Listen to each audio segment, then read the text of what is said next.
I just wanna have a conversation. No, I'm not your type of baby, listen, I'm just saying. We can rule the world, just me and you, if you quit playing. Won't you take a chance with me and have that conversation? I just wanna have that conversation with you. Come and talk to me. I just wanna have that conversation with you. Look, see, we vibing and you know it's true. Baby, what it do? Do for me and I'ma do for you. No doubt about it, boo. See, I'm a Midwest king, looking for myself a queen. Ready to chase a dream with a dope self-esteem. You find it in all I know, and that's for real. You get to shaking that ass on the floor, and I see what's real. No disrespect, I just tell it like it is. Do you ever want some kids? What your ultimate goals? Maybe I can help with those. The mo was broke when he made you a blessing. You looking like a whole buffet, and I need some seconds. You say you had promiscuous ways, that was back in the day. I'll be alive, I say I did it, that shit was a phase. So baby, take this journey with me. You can pick the time and place, this nigga isn't picky. Smile on your face, I know the deal. Sign and deliver after seal. I can see it in her eyes, this one right here for real. I just wanna have a conversation. No, I'm not your type of baby, listen, I'm just saying. We can rule the world, just me and you, if you quit playing. Won't you take the chance with me and have that conversation? I just wanna have that conversation with you. Come and talk, yeah. I just wanna have that conversation with you. Lady, you so far ahead of these others, just like a ship on the horizon. Picking up on your vibe, signal stronger than Verizon. All the thoughts that I've been contemplating, ain't no time for faking or debating. You the one, ain't no mistaking. Look, I see your swag different. Always carry yourself like you ready, you on a mission. I had to know you, I'm tempted. I can see why you timid. Hold up now, baby, listen. Just take that dance with me. I can show you that there's a difference. I'm locked in. I throw away my playaways because you pop in. A shooter always shoot a shot. With you by my side, I guarantee we'll reach the top. I put that on God and them. I give you all that I got. So baby, take this journey with me. You can pick the time and place. This nigga isn't picky. Smile on your face, I know the deal. Sign and deliver after seal. I can see it in her eyes, this one right here for real. I just wanna have a conversation. No, I'm not your type of baby, listen, I'm just saying. We can rule the world, just me and you, if you quit playing. Won't you take the chance with me and have that conversation? I just wanna have that conversation with you. Come and talk, yeah. I just wanna have that conversation with you.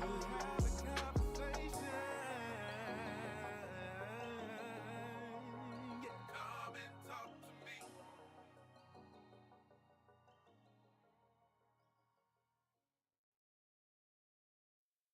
All right, all right, all right. What up, everybody? What up, everyone that's out there? And those of you that are going to be watching after the show, welcome to another episode of Behind Them Six with your boy Ham Solo 05 Gaming here with you today.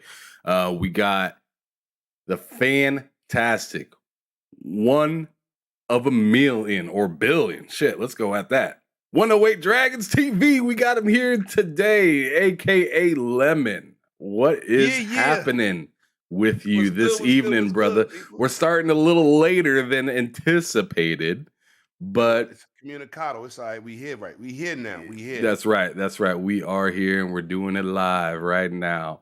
So what's up, brother? I'm happy to have you here on the show. What's happening with you? What you've been up to? Going ahead and let everybody know where they can find you and, you know, what you actually been playing and what's actually been going on with you. First of all, you can find me at 108 Dragons TV YouTube channel.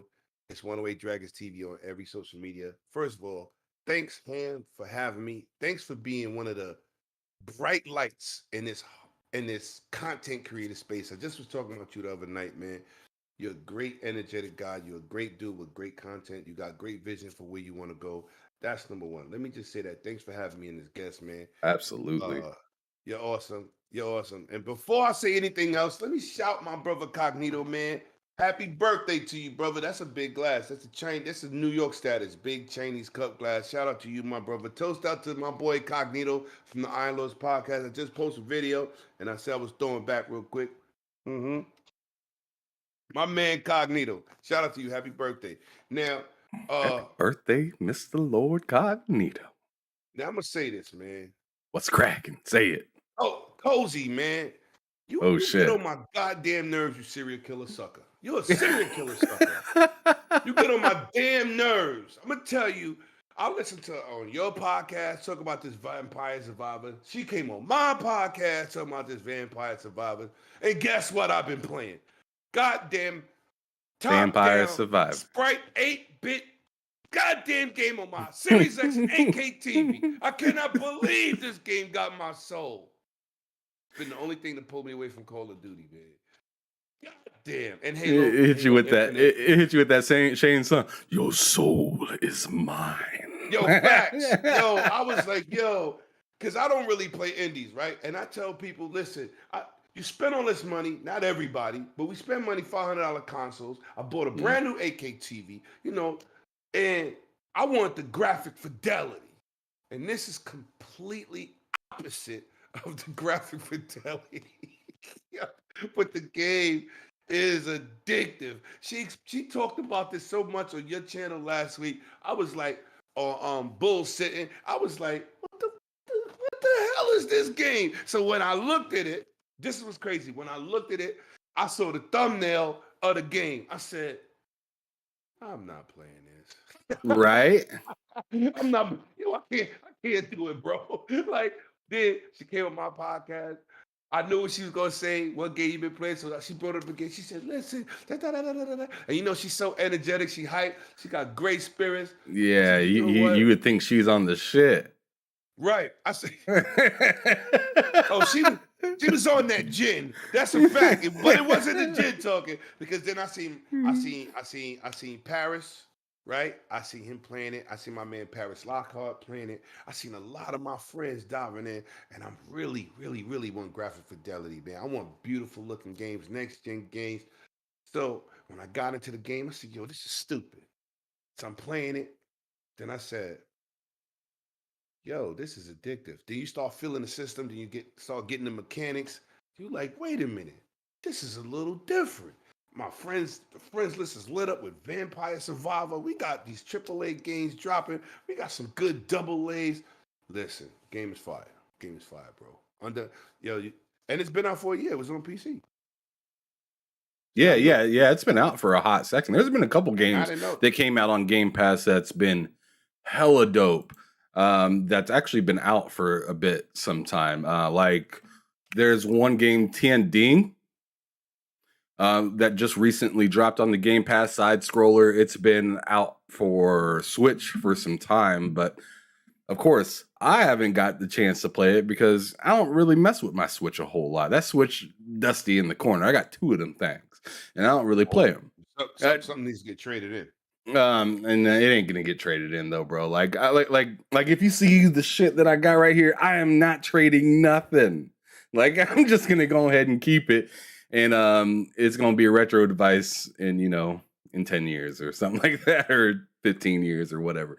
But yeah, I'm gonna keep those joints. It'll always be nice to have something portable, whether I upgrade in the future or whatnot, or not. I'll still have some, but yeah, there's some solid games coming out on Game Pass that I haven't got to try. One of them was Persona 5. Still been playing that game, about 70 hours plus into that game so far, so that's a little bit wild. But yeah, man, how's I seen you got that Jotnar edition of God of War, right? Oh shit, he got the hammer. You out of pocket right now. What version did them PlayStation capping dudes buy? Oh my god, you out of pocket with that right now. Put that shit away. Yeah, beat your head in Call of Duty and Halo. Yes, with the millionaire. You wild, bro. I love it though. Like I liked your unboxing for it. It was pretty dope. You've had some fantastic videos come out as of recent. Thank you, sir. I appreciate that, man. I work hard. That's what I'm trying to build a channel and get more people involved in what I do. That's a fact, man. And shout out to the chat. I see y'all in these streets, man. I see y'all. That's what's up, fact, man. By the way, speaking of building channel, let's give some of these folks the 411 of how you just kind of got started and where you came from and everything. Because, that's what this show is all about. I like to talk to all sorts of different people, no matter where they game, no matter the age, as long as they're able to play games and they're, old enough to sit back and talk about it and whatnot. I'm down to talk to them to see where they came from. So please submit some facts to me. Let me know, what was the very first console Lemon of the 108 Dragons TV den have in his household? Oh, snap. It was Pong. You had the whole damn thing in your house. Pong set it off for me, man. Stupid little rectangles and dots. The virtual box tennis. That's what it was. It was Pong, man. It was Pong. I've been hooked ever since. It was Pong. It was Pong. It was Pong. I was the only one on my block with it. You know what I'm saying? It was. So you were the man. Yeah. My house was always the video game house. Just in the whole history. Let me just get that out in the open. My house was always the big TVs.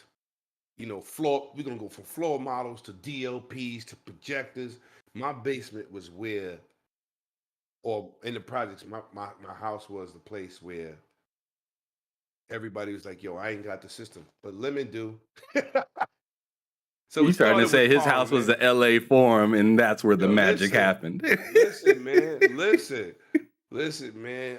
I started, I tell these younger generation people, they be like, "Oh, you too old to game." I said, "Dude, stop it. It started with me. And we ain't leaving either. It started here, and it's not gonna end here, but it's definitely started here." I was that one enzyme or bacteria before the earth was created. I'm part of that. Wow. He said, "I am the evolution." You know what I'm saying? I've been through every generation of console, and I had damn near every single console. All right, so I'm gonna put you at the test with it then, with one of my questions. And this will be exciting, actually, because maybe some people that are watching now or some people that watch later may not know some of these games from some of these consoles. So I'm gonna list off a few old school consoles, and I'm just gonna do this off of the top of my head. I'm gonna see what games that you may remember with it if you even had this console. If you didn't and you still know some games, feel free to speak on it. But the first one I'm gonna bring up, which trips up a lot of people, but I don't think it's gonna trip you up. I don't. 3DO. What's the first game that comes to your mind? Road Rash. What's wrong with you? Easy. That was easy. It was $6.99. Oh, you gotta excuse my dog. I'm sorry. No, you good. All right. How about the next one's gonna be Vectrex? I can't hear you. I ain't had it. I had to mute my mic because my dog was going crazy. I ain't had it. Did Lord Cognito or King have the Vectrex? I'm trying to remember. I thought one of them did. Sure. It might have been King, because King household, we bought the same gaming history. His crib was the place where everybody went, on his side of town, where he was like me. You know what I'm saying? Everybody went to his house to play them games. So he probably had it before the rest of them. That's a fact. I didn't have that. Okay. How about did you happen to have a Commodore 64? Of course. Played on a Commodore 64. I would say, was it Space Invaders back then? No. I did have a Commodore 64, but that wasn't a great time in gaming for us. That was Fair enough. that was kind of very dismal. It was good for what it was. How about the Atari Jaguar? Of course. Alien versus Predator. What's wrong with you? All right. I'm gonna just pull out a couple more. One's gonna be a handheld. Did you mess with any handhelds back in the day? Game Gear, Game Boy Advance. How about the Nomad? Yes, the one that played the Genesis cartridges. Let's go. Okay. Yes. That I always feel like that's a slippery one because I say the Nomad and people are like, wait a second. No. Nomad. Facts. I had that. The I had Nomad the was Nomad. I dope. had the That thing. TurboGrafx 16, Bonk's Adventure. I had the Neo Geo with the $450 cartridges. Mm. I only bought 4 games, and I said, "Yo, that's it." Yo, that He's- was every time you bought a cartridge, you was buying a system. You know what I'm saying? he said, "Am I gonna pay rent or am I gonna get a new video?" Listen, back then I was outside, so you had a couple extra dollars, but I still wasn't willing to spend that type of money for no goddamn arcade perfect console, which that's what killed it, was the price. Great system. Arcade perfect. You would buy a whole arcade machine for $700. I had one of those. I had that too. I had Galaga in the house and Miss Pac-Man. Okay, so now we're gonna go back and talk a little bit about your experience with Pong. Like, what was that all about? Like, you said you were messing with just the squares and whatnot, right? Yeah, So, but what it age was a were you phenomenon. at this time when that happened? Maybe 7 or 8. Yeah, about 7 or 8. Okay. About All right, 7 or and 8. that was And your introduction into it. yes, You only had a couple games on that machine, right? yep. Nothing is memorable but Pong. Nothing as memorable as Pong. But moving on, what was the very next like console where you actually had cartridges and shit like that you can actually put in? Sorry, 2600. 2600. Okay. I had the 2600, the Fig 600, the 7800, and the Jaguar. All of them. So you were a Atari stan back I in the mean, day but a little listen, bit. they was popping, right? They was popping. Like literally, they started it. If you really want to talk about cartridges and systems, there was no NES back then. Japan got it in after. But they are the pioneers and they started this whole movement. You know what I'm saying? They went through the crash, they tried to survive the crash. And listen, a lot of people don't know about that crash when we went on a gaming drought. Imagine if gaming stopped right now. What would we do? You would have people jumping out of windows, right? Imagine that. That's a real that's like when Wall Street the stocks broke and people was doing craziness because they lost their jobs and owned everything. They lost everything, right? Imagine video games right now being the biggest industry on the planet, the biggest $1 trillion industry on the planet, and tomorrow it's over. What would happen? I lived Mm. through that. I lived through that. Gaming wasn't as big as it is today, obviously, but imagine that. That's crazy. Yeah, that's wild. What were the top games for you in that console? What, Atari? Yeah, God damn. I'm making you reach. Pitfall. Oh, okay. Some Alien versus classic Activision. right. Alien versus Predator. Um, damn. I gotta think now. Atari 2600. Miller Centipede. Uh not Defender. Yeah, Defender. Uh what's the asteroid one where you shoot the rockets? Missile Uh, defense. okay. Missile defense. Uh Yeesh. Man. Frogger. So tell me now what it was like going from one of those type of controllers, right? Because those controllers were different back then. No, let's say what they are. Trash. Mm. We had one button and a joystick, and they tried to fit Mm. everything in one joystick and one red button. I don't, listen, I don't know how we got through that era, but we did. But, it was rough. But at the time, it was advanced for its era. It ain't like today with 13, 14 buttons on the controller. It was advanced. You know what I'm saying? So which controller would you say had the worst had worse controllers?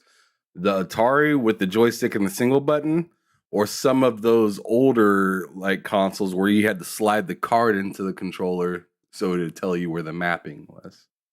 I think Atari's the worst. because they map so much to that one. It's a joystick and one button, bro. They had to be innovative, like with the tank battling game, right? You had to literally move your tank left to right for it to turn, then push forward for it to go straight in the direction that you made it left and right turn to, and then press the button to shoot. It's 4 different directions, right? Sounds like a But mind fuck. yo, it's crazy because if you wanted to turn a little bit like say northeast, you got to angle it that way, because you couldn't move and turn at the same time. You had to turn it, aim it, and then push up and then fire. Oh boy. It's a bunch of one step at a time type shit. Yes. That would be Yes. agonizing. Yes. It sounds like there was just no flow with that game at all. No, and it was stiff. You had to hold it with a little box in your hand, right? And you had to hold this box straight while doing these motions and be able to hit the thumb on the button. If you had small hands, people used to sit on the table. They should try to make it work. It was hard, bro. It was a difficult. Listen, people have to really experience it. And a lot of times, this is why I don't retro game. This is why I don't indie game. I don't want no flashbacks of that. It's like traumatizing. I might have to go sit down on somebody's couch and talk about it one day. It was traumatizing. It was good. It was a great time, but I would never go back to that. Yeah, as you see, that's too retro for me. I don't even keep any of that shit. Like, I'm just like, no. Yeah, that is way too retro, bro. And I know dudes, you know what I'm saying? They got these retro video game channels. Excellent. I love them to death, but it could not be me. It couldn't be me. Sorry. I'm not going back. And I'm one of them dudes, I'll get rid of systems to go to the next level. I don't keep a lot of stuff. I see you got the emulation stuff there. You don't actually have like all the old stuff. Nope. I bought a couple. I got 4 retro systems and they all hacked. Oh, oops. Singing on the chat said, "Bro got me howling." I'm telling you the truth, man. And, some things are just chalking up for growing pains. You know what I'm saying? You gotta hey, listen. Yeah, I mean, you could see that New York running through you through and through, bro. Facts. You can really see it. But moving forward, so moving on from the Atari 2600, what was the first thing that like really wowed you and like you got to actually keep at your household? All right. On Atari Jaguar. That Alien versus Predator, when that face hugger jumped on the screen, dude, I almost ran out the room. That was amazing. Because it was, if you look at them graphics today, yes, okay, they don't equal up. But imagine seeing a face hugger jump up on your screen.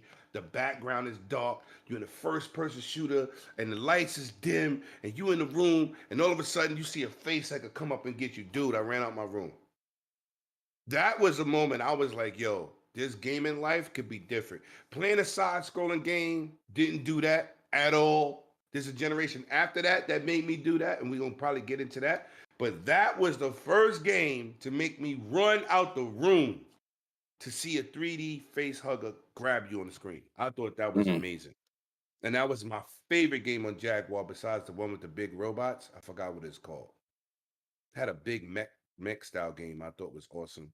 But I used to play Alien vs. Predator every single day. But the Jaguar is what turned like is what really like caught your eye.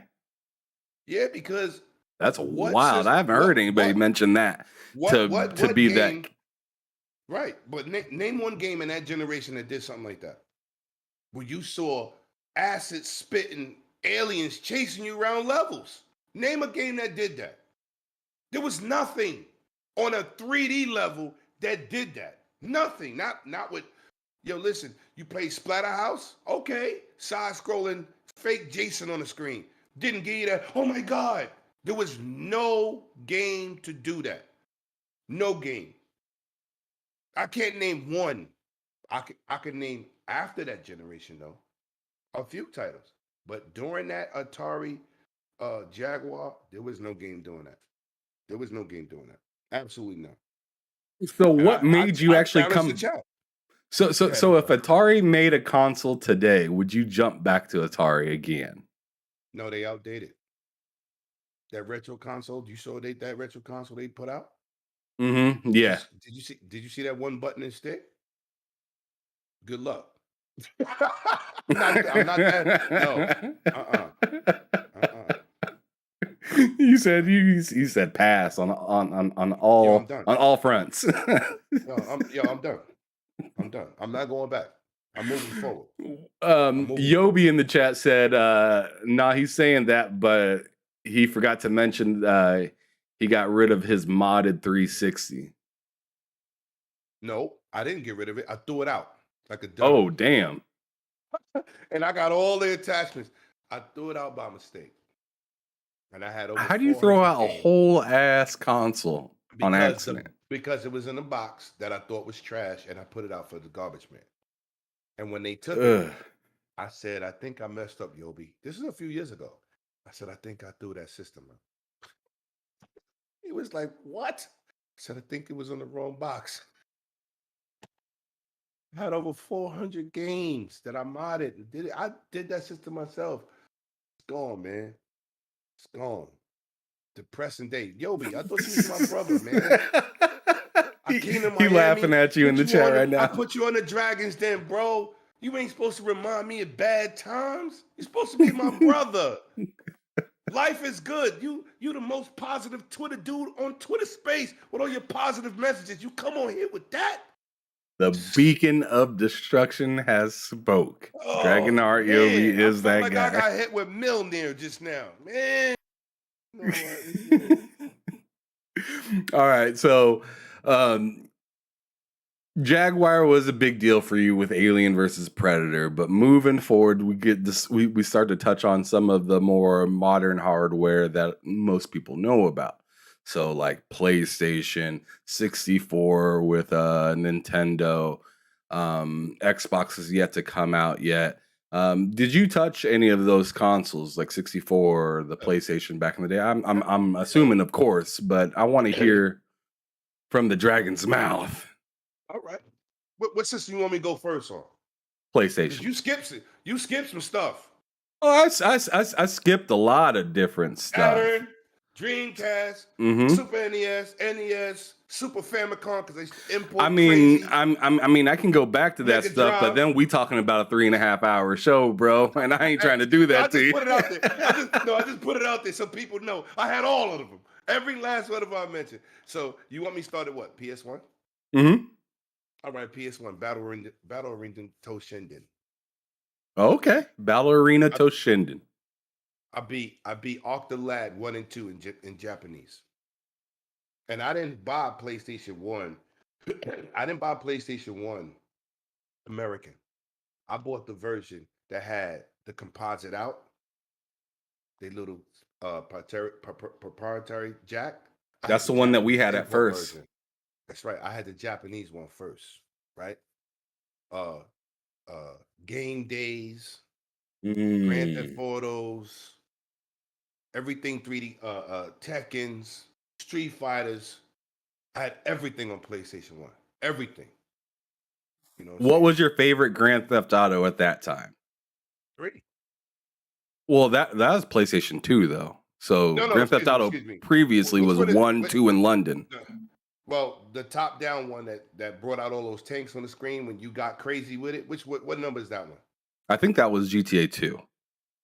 2. Okay, so 2. 2 was awesome. With the last top-down one before they went 3D. The last top-down one.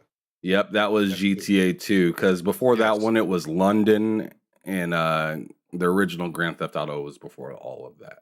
Right. But that top-down GTA 2 was pretty lit. It was wild. It was crazy. Remember the oil slicks and all the different like garages that you used to pull into? Yes. Absolutely amazing. But when you got gangster and you really thought you the man, they brought out tanks. Well, I don't know if it was the Army or the National Guard. Either way, they was on you. Fire. great era of gaming. Sony came in like Microsoft with their wallets and put their money where their mouth was, and they gaming. They purchased studios, and they made a staple at that time. They definitely took it seriously, man. They definitely took it seriously.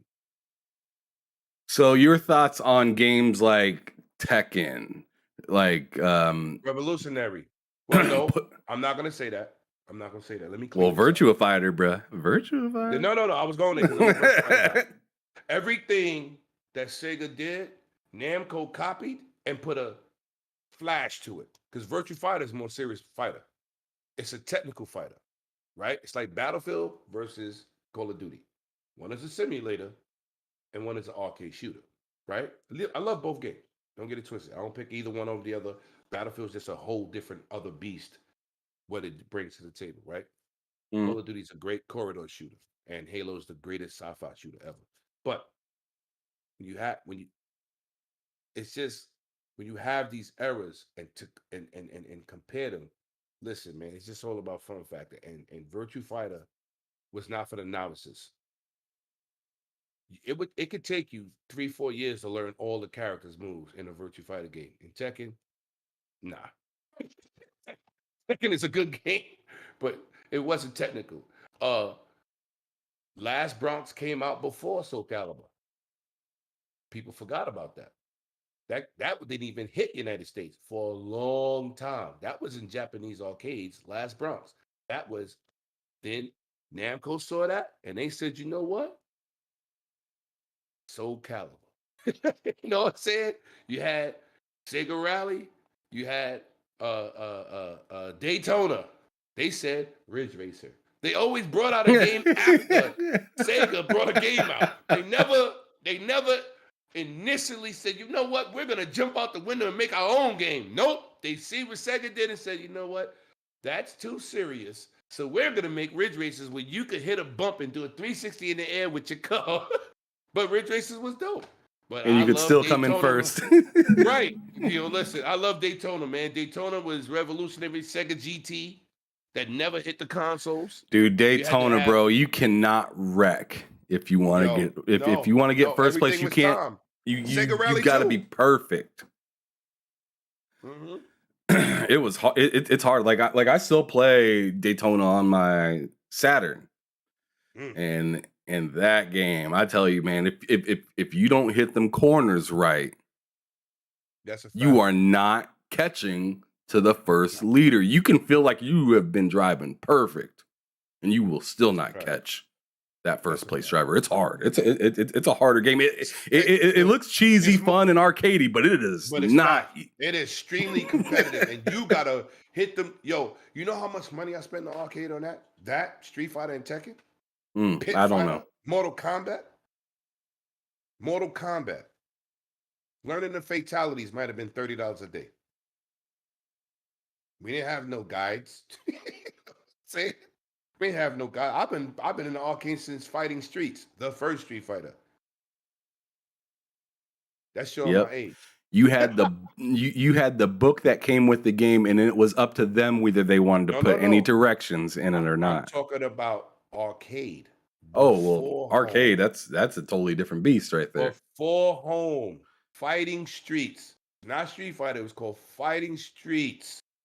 I'm from the days of Kung Fu on NES. That's a lot of kids was not born. They still was looking for that exit. You know what I'm saying? To come out to the world. Kung Fu was a classic. Great game. Fantastic time. PlayStation was very dominant the way that it came out. And just like you said, it came out just like, Xbox has been doing the last couple of years. Is like, the only difference between Xbox and PlayStation is Xbox kind of let themselves just chill for a little while, where PlayStation was like, yo, like, we're in the game. Oh, snap. Like, I'm finna call in all my subs right now. And we're going to come in and take over the industry. But Microsoft was making so much money as a software company, right? They didn't take gaming seriously. Even all the way up until I'm going to give you some history. The only time Microsoft took gaming to another level. First of all, they started with 360 and then they was going to get rid of Xbox, right? They didn't get the green light until Phil Spencer created the Xbox One X. That's when he took over. This is my Xbox. He made that statement clear. This is my Xbox. I got the full backing of Microsoft. I got the wallet behind me. This is their second console, right? Sony came in the door like, yo, listen, we want some of this gaming money. We gonna buy some studios. They kicked the dough in. Yo, put me in, coach. Put me in. They wasn't playing. See, Microsoft was making so much money. This is why, okay, yes, they got money, but you gotta listen, this video game life is serious. They have the most dedicated fans. Why do you think these console wars exist? My piece of plastic better than yours, right? They willing to fight in the streets, damn near to the death like Vikings, to prove that their console is better. That means people take this life seriously, right? We know that's the extremities, but Microsoft officially now is not playing. Now they're not playing. That's why Sony's scared. They know they can't match that money, but at that time, Sega was on their way out. You know what I'm saying? Nintendo had a couple flops, So now, now it's Microsoft's turn. Sony gonna have to be like, we got to up our game. You know what I'm saying? CMA ain't saving you. They ain't saving you at all. It's about games and services. As you notice, but I do respect them, right? Because at the beginning of the generation, they was talking old school, sell first party, we don't care. Game Pass is not sustainable. This is not possible. And now look, 2 years into the console cycle, right? They switched all that up. They switched. They made a dedicated team for backwards compatibility. Right. They got they got their own subscription service that they'll tell you that they don't want to do something, but I feel like they're gonna do something eventually. Let's see what else they got. They got the rewards program that they re-rolled back out because let's not pretend that they didn't have one before. They did, but they gave up on it. The only reason they brought it back is because Microsoft made it popular to have that thing. Did they really bring it back? Because I don't need to get 128 trophies. Trophies, yeah. Buy 4 games to be number 1 on your customer service line. I shouldn't have to call you. I should have called them. The other day because I bought that Jotun edition and I didn't get my steelbook, I didn't get my game, and I didn't get my armor in the box. Wait, you didn't get the digital code for your game? No, order still. Just put order what you want. Then I got to do something else. Yeah, I didn't. No, it didn't come with that. You spend $300+. $275. Don't care. Too close to 300. Shout out to my super team that holds me down over there in GameStop. Shout out to y'all, man. Y'all always make sure I'm good. Y'all give me codes to give away on my channel. Y'all give me this wonderful background and posters and everything. Shout out to my team, because when I called my team, I said, yo, listen, what up? They was like, Lemon, what up? I said, I unboxed this thing, man. I unboxed this, and it's missing. They was like, what? I said, my goddamn game. They was like, what? I said, my steel book ain't here, and the sleeve is supposed to be the game, and in the sleeve is supposed to be a special armor. Lemon, we got you. I'm gonna shoot you. 2 minutes later, I had a code. It was a PS5 version and a PS4, but of course, I'm buying a PS4 version. But so, what they gonna do about your steelbook, though? They can't. That's lame. They can't. Yeah, but listen, I'm not the average consumer. I do got people that rock with me. You know what I'm saying? Appreciate them all day, every day, right? I appreciate them. But at the end of the day, bro, who could I possibly call for that? It's not GameStop fault. They only had 3 Jotun editions, right? It ain't like they can call for a replacement. It's a collectible, right? So what do you do? No, I didn't, Stan. Says Stank Mom. he out of pocket right now. Yo, look, I'm older and I'm better. You know what I'm saying? But yeah, Listen, man, it is what it is. I'm just saying, I'm just saying, I was very disappointed. I know I can get the game. My team gonna look out for me, right? But Right. what if I was somebody else who couldn't make that call? It's not right. Shout out to the clown that came to my channel and said I was doing clickbait. You just doing clickbait. I said, yo, if you mad, that's a you problem. I don't lie on my channel about nothing. he said, you shot the video, you unboxed it, and you reshot it. You got all that from watching one take? Are you Wild. I serious? mean, You think I, you think I I don't need know that much someone. attention, bro? I don't know why somebody feels the need to yell at you about your problem. Because they don't want to hear the truth, right? But listen, you like it, I love it. You know what I'm saying? I'm just saying I ain't getting my game. I have it. You know what I'm saying? If my team wasn't able to shoot me a game, I'd have had to spend $70 to get it. Right? I did it. I don't care. But I have to tell the truth. I gotta tell people what it is out here. This is why I have a YouTube channel, because I try to be real and give people the facts. I never go out here and crap on no console or talk about a content creator. I don't get into that, right? Good content.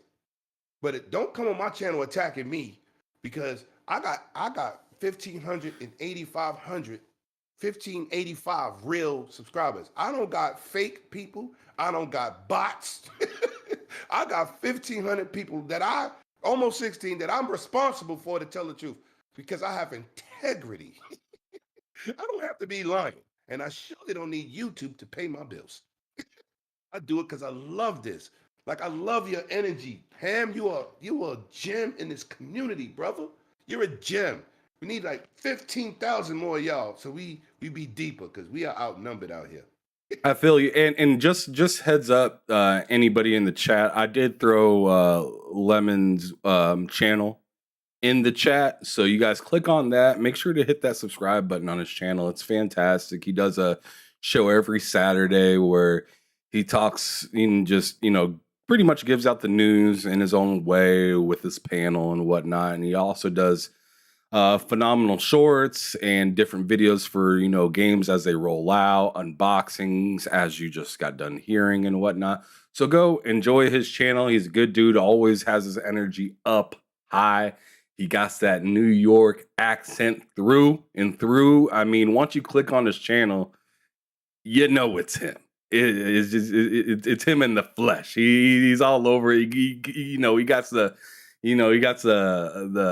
sword in one hand, and the God of War chaos blade of chaos in the other hand, and he always keeps it on him. He always got it on him.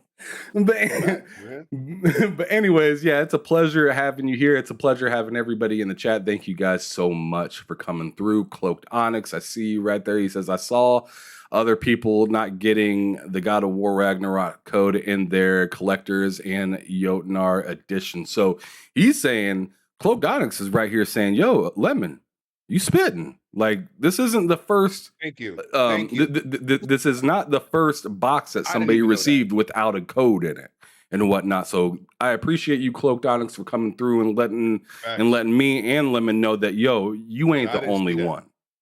Because I was hurt. And let's not get it twisted. Let's not get it twisted. The reason I own a PlayStation is for God of War. The reason I own Xbox is for Halo. The reason I own Nintendo is for anything Mario. That's just the facts. I will always buy multiple consoles. I don't game on my PC. I got a $4,000 monster over there. I don't even game on PC. I don't fraud the public. I'm just saying, I love my console because I love my community, right? Hey, I'm gonna tell you, 3, 4 in the morning, I'll pop in there, cracking jokes, having a good time, talking my trash, right? We have a good time all the time. All the time. I love the gaming community. I love the gaming scene. I ain't gonna never lie to nobody on my channel. I ain't got to. I got my own business. I got a great job.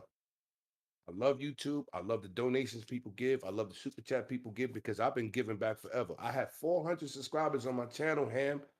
I gave out an Xbox One X on my channel and a PlayStation Glacier system in 2017 that came with Destiny. Who you think paid for that? Me. Oh, I So I mean, ain't you got to get definitely on. did. You had no sponsors at 400 at all. Right. So don't come to my channel insulting me because you in your feelings. I'm telling you, I didn't get it. You think I want to go on my channel on a happy day? I've been waiting for this game since it's been announced. You think that I want to get this unboxing not to have my game so I can say, excuse me, I got a cold. Oh, I ain't get the game for clickbait. I don't do that. Yeah, I felt insulted. Cloaked Did I? Cloaked Onyx went on to say that one Twitch streamer did an unboxing and she didn't get it out, and it was on stream as well. So like yo, See? like and I like hope it's to get a number. If somebody get me a number to call that I can get that copy, I will receive that copy and I will give it away with the steelbook because I have the game, right? I don't care about this armor. They got other armors in the game. I don't care. But if somebody can get me a number that I can get my steelbook option, right? If they put out something official, hit me up, man. I talk to everybody on my channel. I talk to everybody on Twitter. I respond to everybody from private DMs and everything. If you get a number that I that I could call to get that, I will give that version away. I don't even care no more. I will give it away with the DLC and everything. So oh damn. help me out. Help me out. There you go, chat. You might be able to get yourself a free game if you figure out who he needs to call. I feel you, Stank. Stank was good. Good looking. I appreciate you, man. I appreciate you. Yeah. Stank Maw's my boy. He's here every week to give me some support for the show. So I really appreciate that. Cloaked Onyx, I really appreciate you for stopping through. And of course, the rest of you guys in the chat as well. Dragonheart, Yobi, and y'all, I really appreciate y'all coming through. Stanley Francisco. It goes on. But anyways, so we were talking about the classic systems, and you didn't really tell me a whole lot about that 64 and whatnot. What's up, Crazy Louie? I see you. My international brother was good. Let me say this, man. Let me get this out for the record. Mario 64 is not the greatest game ever made. I don't care who don't like it. That game had the worst camera angles in the history of gaming. It did have some pretty tough camera angles. It was horrible. People say, yo, this is the greatest thing smoking. Let me tell you why it was great.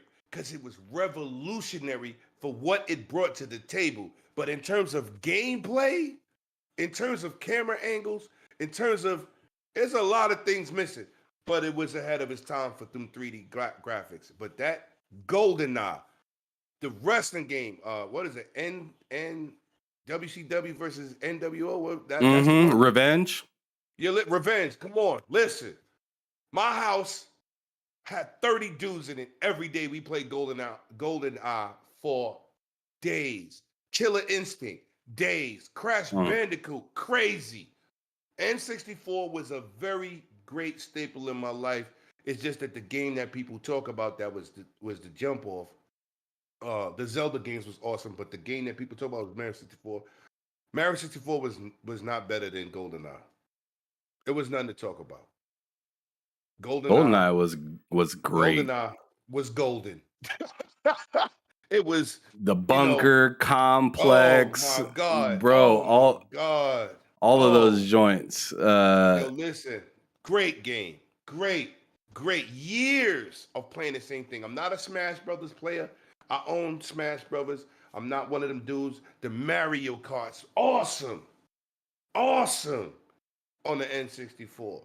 But all the games I'm mentioning, Mario 64 was not that game. It just was snappy for the time. I mean, I really enjoyed Mario 64, but I'd be crazy to say that was the game I played the most on, and not even close. I think the game I played the most on my 64 was probably WrestleMania 2000, Diddy Kong Racing. I played that a crazy amount as well because you could fly, boat, and drive in that game. And in that game, like you could you could stack your powers on running into those balloons and whatnot. Right, So like if you right, could right. if you got a boost, you could get an even faster boost and an even faster boost, and like if you just held on to him and saved him, and you could like just wear someone's ass out on the last lap if you wanted to. Right. But yeah, I mean, and what was really cool is in the single player mode they gave you things to do other than just to race. So like Mario Kart, it was literally just racing and then it's over. In this one, you're picking up coins. You're figuring out ways to get to the next door to be able to open. You got that big old blue.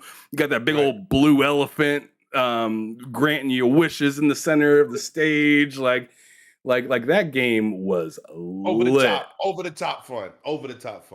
That's And to think that that this came off the heels of a Diddy Kong is insane, because Mario was, I swear to God, if they just take Mario's face off of that and put it onto Diddy Kong Racing, and take Diddy Kong off of that and put it onto Mario's Racing, Mario would still be the GOAT. Yeah, you know, and these Mario Kart games would be, you'd be flying in them at this point with planes and boats, and I'm sure they got some stuff like that, but it wasn't as cool as the way that it was implemented in Diddy Kong Racing. Diddy Kong Racing just did it right. Facts. They just really did. Yeah, awesome. But yeah, absolutely loved the 64. The 64 was a great time, great party system, a really good, and as you said, 30 motherfuckers in your house. Motherfucker, I was doing the same shit, except it's kids everywhere. Just kids all over the crib. I mean, I have my birthday party over at my crib. Everybody bringing their own controllers, and we got people with rumble packs in. Those controllers used to be heavy as a motherfucker, bro. Those controllers were heavy. Crazy. We had all this fun with the worst controller ever made. I don't know, bro. I don't know if that's the worst controller. You described the worst controller earlier. Oh no! Well, maybe the second. Maybe the second, because I got a third too. And that's that damn GameCube with the baby analog C button. Ooh, that was come on, bro. It was like that button was goated on Melee. That button was goated on Super Smash Brothers Melee. Man, that stick C button was an automatic slash. Let me tell y'all something in the chat. That C button remind me of who should have been using that controller. Now, if you've seen Scary Movie, when that dude had that funny hand and he's sticking his finger in the mashed potatoes, and he was you nasty. Yo, that's the only person that could use that controller properly with that baby pinky finger. That controller was terrible, bro. You talking about dude with a strong hand? Strong hand. He stuck one hand up the turkey. In the mashed potatoes, and said, this is good.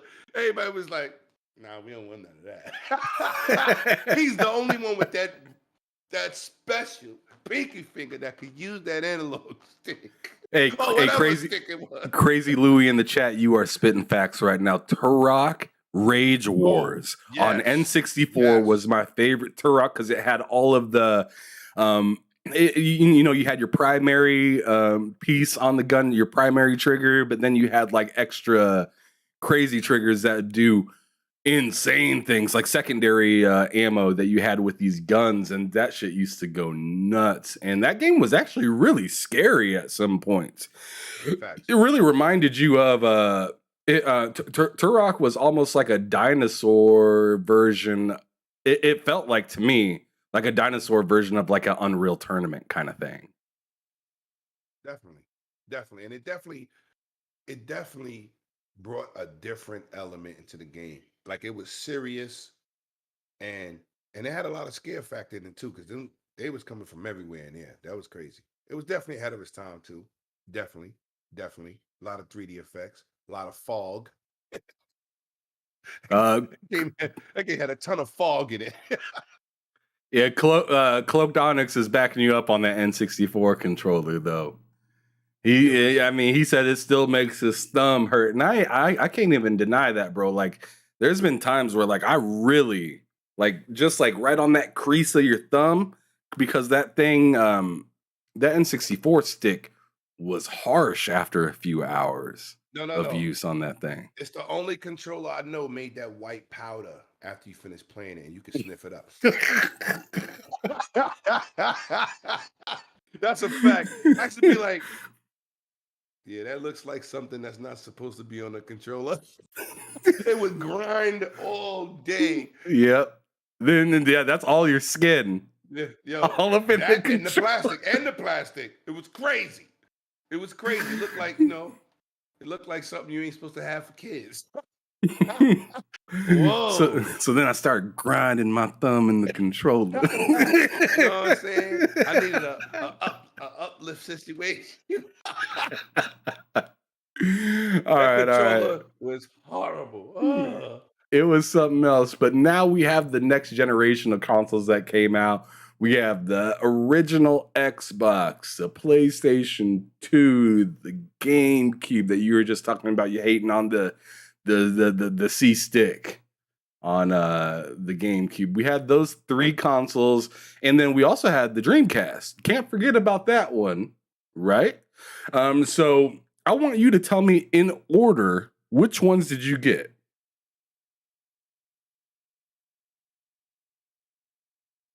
Dreamcast import. Was it the black one? I had Oh, the Panasonic. snap. I had the Panasonic GameCube. I had The two. Panasonic? What are you talking about? I need you to Google that. Stop. Don't play at me. Google that right now. Panasonic Anybody in the GameCube. chat, talk to me. If you was a Panasonic GameCube owner, holla at your boy. Holla at your boy Lemon. Holla. What are you? I see it. I've seen this before. Yeah. What the I'm hardcore. fuck is going baby. on? Yeah, made by Panasonic. Had DVD. That shit looks like it looked like It it was takes your silver. card. It looks like Yo, it takes your listen. card. Yo, listen. You know how much that thing cost? Oh, what's up? It was $750. Oh my God, you're out of your mind, had a sir. DVD player, had stereo outs. Yo, and a GameCube inside. Gangster. That's the one I had. God damn. Yeah, I'm really showing off right now. Let's talk about it. Ooh, you Yeah. said gangster. Gangster talk. A lot of dudes don't even know what that is. I had to look it up my damn self. I'm sitting Shout over out here to like, New York this import shit scene, looks baby. We had wild. the illest. Yo, listen, that's why I try to tell your man K Mega. When I had imports, dudes used to come to my house like, "What is that?" I said, "That's a GameCube." What? This motherfucker had a digital output Facts. to where you could see, and it says GameCube on it. This thing looks premium. And share your screen. You can't share your screen. I mean, I can show off what's going on right here. Let me actually go on ahead and do that real quick because that's wild. So I'm gonna slide this over. Y'all gonna see this.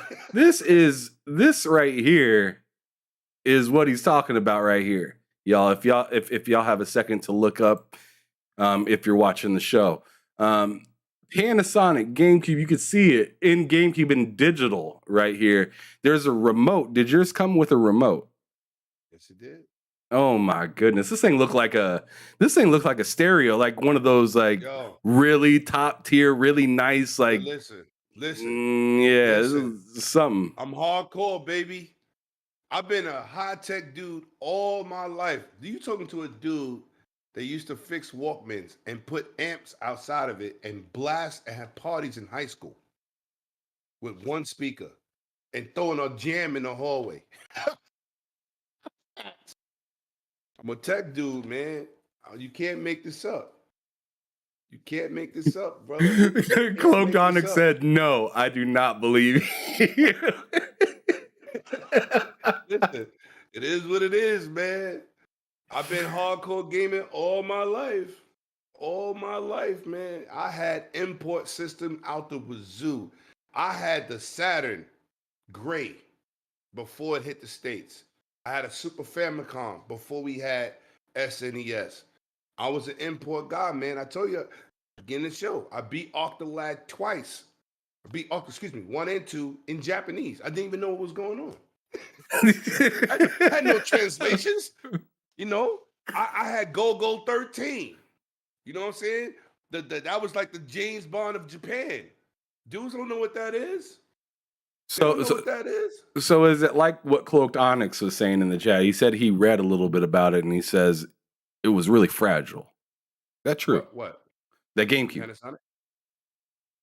You know what? I don't know about that. I think it was built like a tank, like the Xbox. I never had a problem with it. Never. I never had a problem. Um, I had the OG Xbox, of course. I've been on Xbox Live for 20 years and 6 months, like I tell people. I think it's like 20 years and 6 months. Yeah, I was beta testing live 6 months ahead of release. I'm still waiting for my thing to say 20. I will never change my gamer tag. That means a lot. It means more than gamer score. So I've been there from the beginning. The reason I loved Xbox the most because I was a high tech dude. I had a Sony XBR 400, right? That TV Okay. weighed 306 pounds, Dumb. right? Yeah, it was about $3,000 back in the days. CRT, that was Sony's last greatest TV before they stepped off the mantle of being number one in the world. That Was was the that a last number one. Tritantron? Yeah, it was a Trinitron, but it was the Or yeah, XBR thank you. version. It was the Trinitron. It was the XBR version, right? It was the Trinitron XBR. That means like the Bentley. Right. That's what XBR. Now everything Yeah. is XBR. You're like, yeah, whatever. Oh, It was like the Lincoln of the right. Sony TVs. Yeah. Right. Now it don't that name don't mean the same. But yes. And the Xbox had 5.1. I had a 5.1 surround sound, and it was technically ahead of everything. You know what I'm saying? Sound quality wise, visually wise, it was a powerhouse, right? Okay. You name something else. What else you name? You name something else. I said the Dreamcast, Xbox, PlayStation 2, and the GameCube. Yep. Okay, Dreamcast. Dreamcast first Xbox. Dreamcast. Let's go. Let's go in the order that they came out. Okay, Dreamcast, 1999, right? Best 2D fighting console on the planet. PlayStation 2 was more powerful, right? Okay. Yeah. Of course. Couldn't do 2D fighters. Couldn't do 2D fighters. The best versions of Capcom games was on Dreamcast. So Marvel versus Capcom 2. We still can't get a good replica of that game today. Oh, you said GameCube just a moment ago, so you meant to say Dreamcast on all this. I meant to say Dreamcast. Say Dreamcast. My bad. Excuse me. Dreamcast is the first Xbox, right? The 2D fighters on there, unrivaled. I'm gonna take you for a ride. Oh, yo, you still can't get a replica today. They just put out a one-up machine, right? Supposed to have online, supposed to have all this stuff, and it doesn't. It comes up short compared to the Dreamcast version. That's crazy. We still don't have a. Yo, I was gonna buy that machine with $699. I said, then I saw the reviews on the one game that I wanted. It's still not right. Why would I buy that machine? Right? Dreamcast was my favorite. It was so far ahead. The EMUs. It's like baby Tamagotchis. You take it with you. Played your games or played part of the game. Yep, you used to be able to mess with those chows and stuff like that off of Sonic Adventure. Facts. You could pick your plays off of it from 2K. I mean, those things had a lot of different use out of them. And Madden. Crazy. It was the Dreamcast was a little phenomenal system. It was a little phenomenal system. Let me shout out to people that don't do their homework, right? It's when you grow up and stuff and you hardcore, you don't forget a lot of stuff. I told this dude one time, I was on a podcast, dude was in the chat. I said, yo, Windows CE was in Dreamcast. No, it wasn't.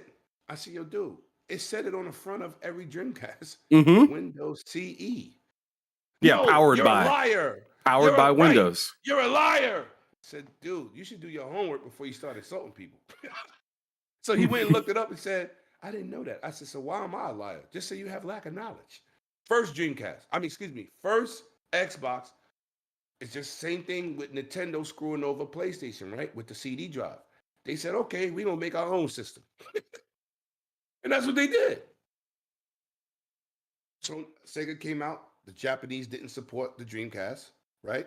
Because when I had my Saturn and it was gray, That's the Japanese version. I'm a hardcore gamer. I walked into EB Games and saw the Saturn on the top of the shelf and said, "Yeah, that came out." I'm a hardcore gamer. They didn't even say it was coming out. They just put it in the stores. Right? They did, and then and they talk about that during their documentaries of how it just kind of just rolled out and nobody really even knew it was there. Just because they wanted to beat PlayStation to the scene. Just because they wanted to beat. You have to say something though. I'm a hardcore dude. I know I had the Japanese version because I never bought a black one. This is what I did. I went online and I seen the difference, right? I had seen the difference between the American and the Japanese. I went to an old Russian TV dude who used to repair TVs in what neighborhood was that? Not Bensonhurst. What's the other neighborhood? It might be Bensonhurst. Bensonhurst, New York. I said, listen, I need you to do me a favor. I had a switch from Radio Shack with 2 wires. I said, I need you to, I opened the Saturn. I said, I need you to solder this to this and this to this and put the switch at the back of the system. He said, you sure? I said, just do it. Hit the switch, American up, Japanese down. Damn, that's what's up. Because they put a small little bypass in the middle of the American version. All you had to do was go around it. Man, I was telling everybody in Brooklyn. Everybody was taking it to the same Russian dude. I made that dude so much money, it was crazy. He's like, Lemon, my favorite customer. Yo, because when I went in, it was a quiet. You got him sales. You got him some sales. Yo, I brought at least 400 people there. God damn. We imported so heavily. You know, we imported so heavily. Facts. Anyway, so Dreamcast was the first Xbox. PS2 was an awesome generation for PlayStation. Awesome. I mean, the game list I don't even know where to start with their game list.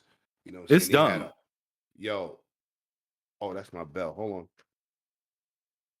on. Okay. My daughter said I hear the bell. That's the food. But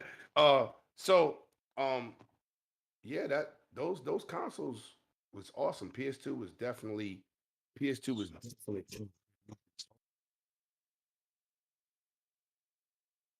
Okay. But anyways, so yeah, Cloaked Onyx in the chat says Lemon's right. The Dreamcast was a beast back in the day. Absolutely. If you guys love this type of conversation that we're having, we're just kind of kicking back, doing our thing. I do this twice a week, Tuesdays and Thursdays. And then on Friday, I have Bullsitting with Loke and Cozy Beluga as well. Make sure you guys hit that like button. I'd appreciate that a ton. Share this out. Hit that subscribe button if you're not subscribed quite yet. Let's get this dang deal done. Come back through and see your boy Ham Solo talk to all different type of gamers throughout the world. This coming Thursday, I got I got Mr. Hargeet Shanit stopping through, so I'm really excited to have that interview. But let's continue on with my brother Lemon right here, Mr. E3.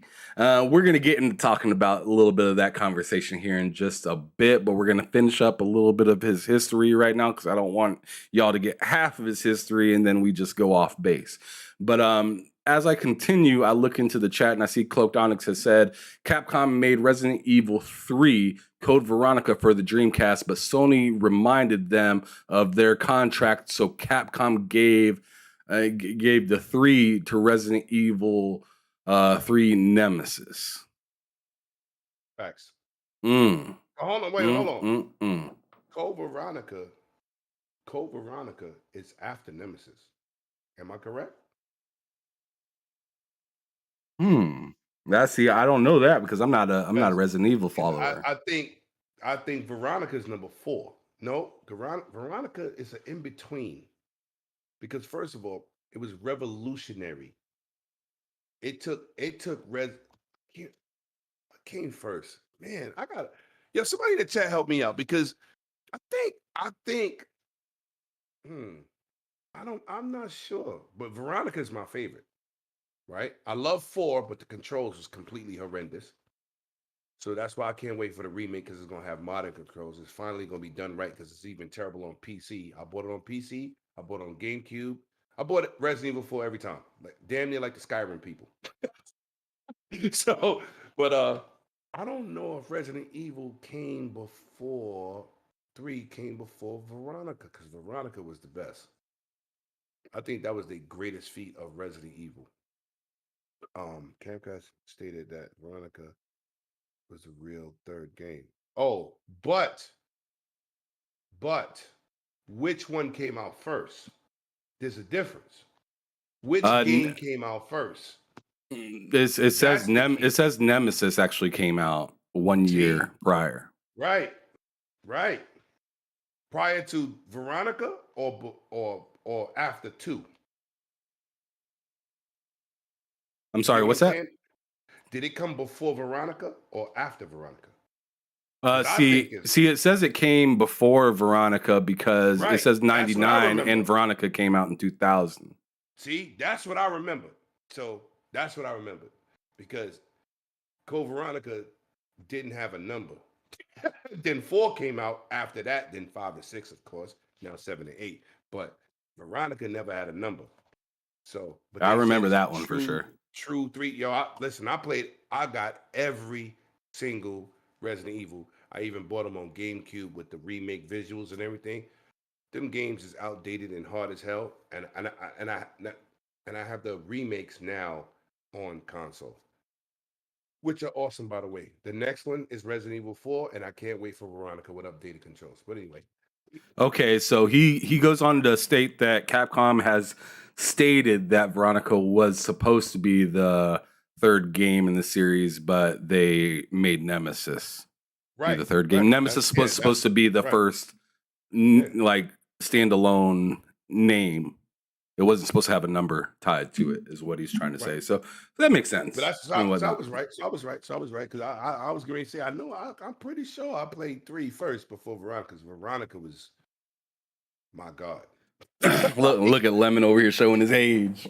Showing his age. that's one of my favorite. That's one of my favorite series, right? That's like saying Street Fighter 2 didn't come out before Championship Edition. Yes, it did. You know what I'm saying? Because I had Street Fighter 2 on Super NES, but I had the Championship Edition with the 6-button controller on Genesis. That was flawless. I had both of them. You know what I'm saying? I know the colors on the SNES was better, but the real edition was Championship Edition on Genesis. All right, so 6-button now let's controller. move on to the last console that we have to talk about, because you already talked about your Panasonic GameCube. And you talked about that's a stunt for those it that is. don't know. Let's go. It Let's is. go. You're losing your mind over here over this, and then you talked about your Dreamcast situation. You talked about the PlayStation 2 and how good that was to you. But let's talk about this Xbox now, because this is the first time you've had Microsoft in your home other than a computer. No, I had OG Xbox. Remember, I just said That's what I'm talking about right now. Is the OG Xbox? Oh, you want? Oh, OG. Okay. Well, you know what? My bad. But let me say this. You want to know what it did for me? What'd it do? It changed my life. Oh my God! How did it change your life, sir? It was like going to church and seeing God for the first time. Oh my God, this man right here is out of pocket. Okay. I caught the Holy Blast Rifle. Halo. You see my man with this bling bling on his. You see that bling bling? You see that Microsoft bling bling right there? You see that bling bling, baby? My man chained out. He chained out. Listen.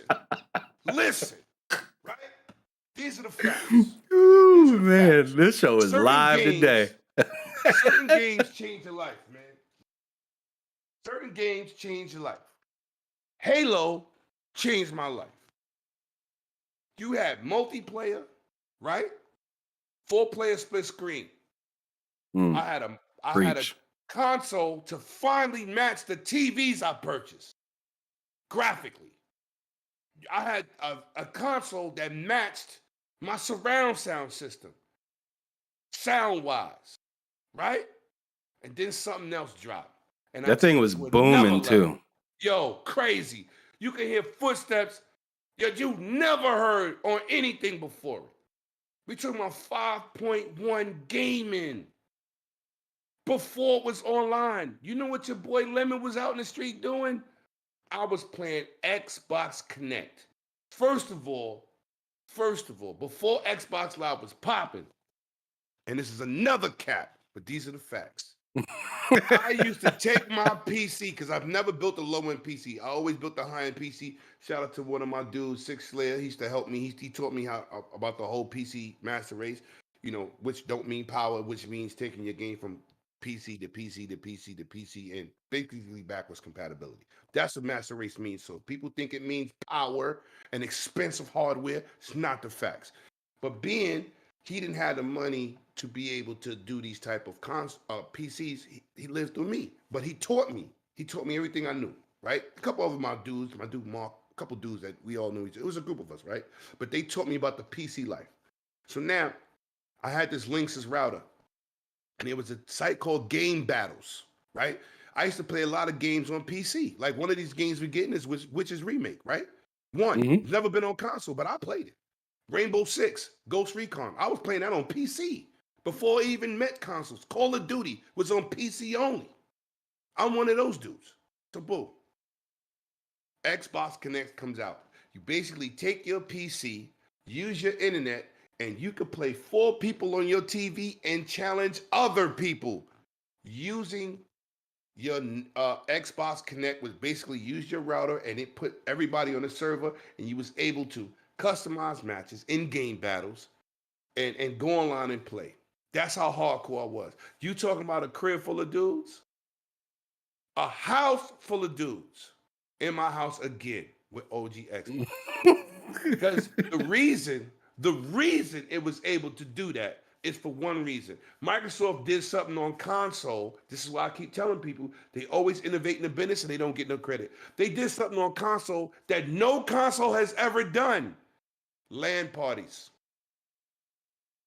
So they basically took the LAN feature and made it go over the internet. They used the LAN feature in Xbox to be able to change how you play online. That's some back end crazy shit. Yes. So before there was Xbox Live, we was doing LAN parties over the internet. Not 20 Xboxes in a house or college dorm. We was doing it with Xbox Connect on PC. You connect the Xbox, same network in your crib, and connected the server, and we was busting people ass. That's a fact.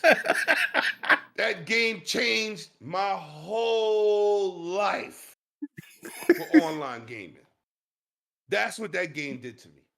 Yo, I love this game. Yo, listen, I am a beast in Halo. I'm a problem. And they say when you get older, you're supposed to lose your reflexes. I don't get older. I level up. I'm like that. I'm like that character in Elden Ring. You don't want to see me on the battlefield. Oh my God. You need to relax. I want all the smoke. Lemon 23 is my gamer tag. Please pull up. Please do. I'm emotional about this. He's begging for the smoke. Oh my God. I want all the smoke. But listen, Halo 2 launch night. I went to GameStop. There's over 400 people on the line. So I'm talking to my mans and them about how we be punishing people at Xbox Connect. This is the first Halo online. Dudes online like, who you think you are? I said, I'm a goddamn killer. I gave up my gamer tag to over 200 people, and none of them dudes is my friends today. I put the smoke, the smack, and everything down on them. You hear me? Listen, we are here. I compete. I play Call of Duty to compete. I don't want to be your friend. I want to kill you. I want to put my foot on your neck and curb stomp you like gears. I'm here for the punishment. Damn. Look, I love the energy. My black spandex suit, and I'm dominating your ass. I'm with all the smoke, man. It's good to kumbaya, play co-op. That's all good until we get on that battlefield. And you better hope. I'm like Kobe Bryant behind these sticks, man. I'm not playing with you. I'm not playing no games. You better be on my team. I'm not playing. Halo is my favorite game. That game changed how I think about gaming. It made me go from that single player experience to multiplayer mayhem. Man, you're just adding more questions for me to ask by the way that you answer some of this stuff. This is Listen, man. insane. The need for smoke from you is catastrophic. It's almost to the point that it's All right. inappropriate. Let me ask you a question. You know the Iron Lords are my brothers, right? Absolutely, yes.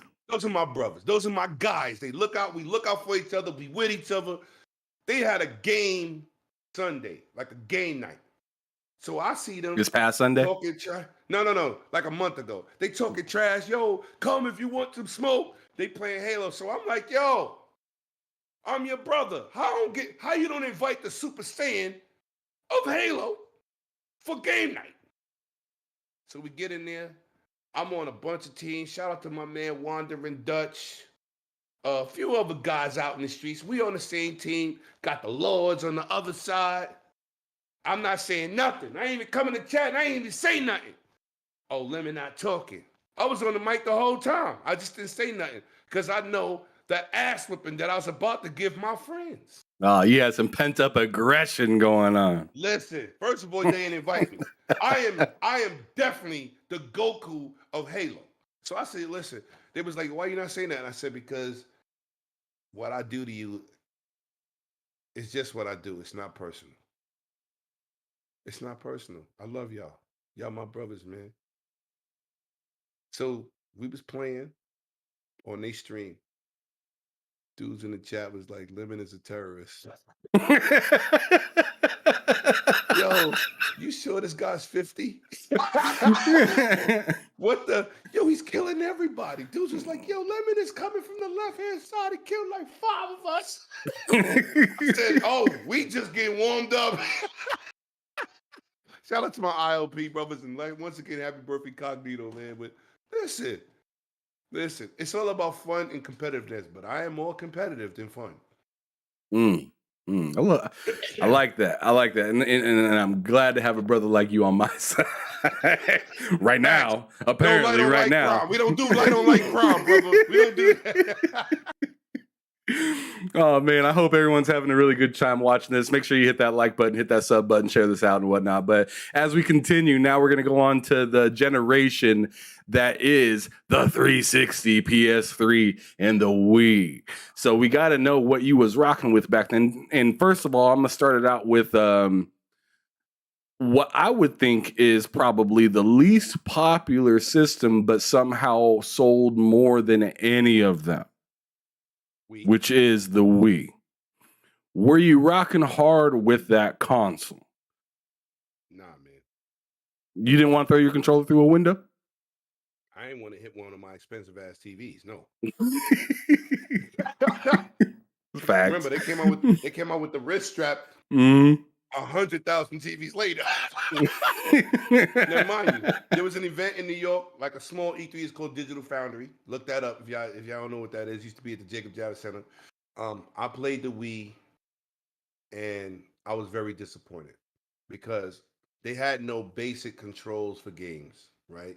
So they basically took a niche situation. The Wii sold for one thing. Wii Sports was amazing, right? It was. It brought old people in the game. It was a very universal situation.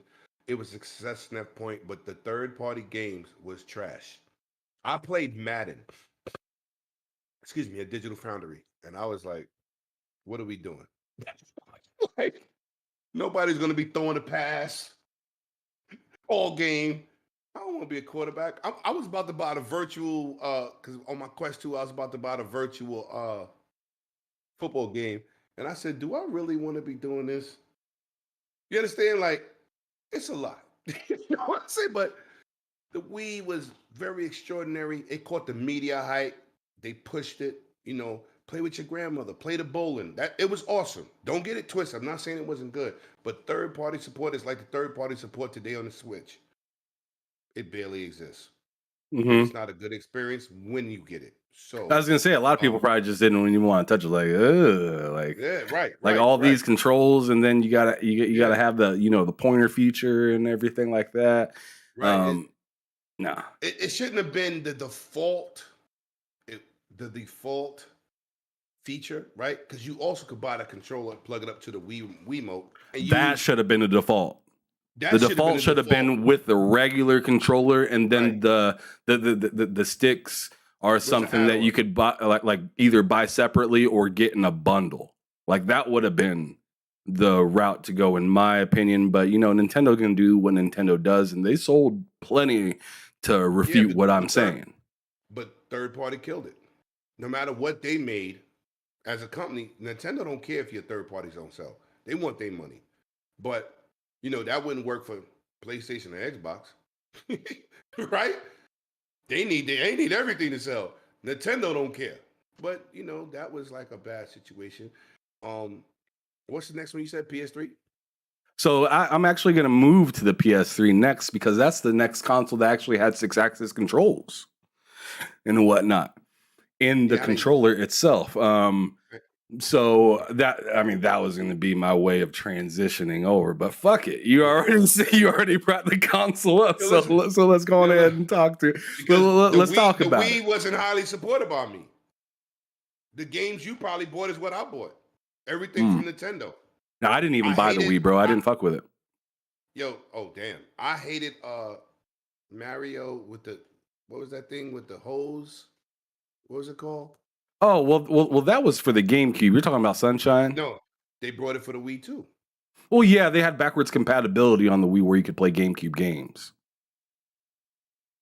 You weren't feeling it though. You're like, my Panasonic's better. I rather listen. I want to play Luigi's Mansion, one of my favorite titles, on a controller. That Wii didn't last too long with me, right? Sold 100 million systems. They didn't do nothing for me. That's like playing The Witcher right now on the Switch. That's embarrassing. Why you gotta do that to me? Because I have that game on the Switch. I have that game on the Switch, and I shouldn't have bought it. That was $60 I can't get back right there. Yo, if he was close, I'd have took it back, got your money back. I'd have used one of my hook. Yo, I would have did it because I did it for one game on PlayStation.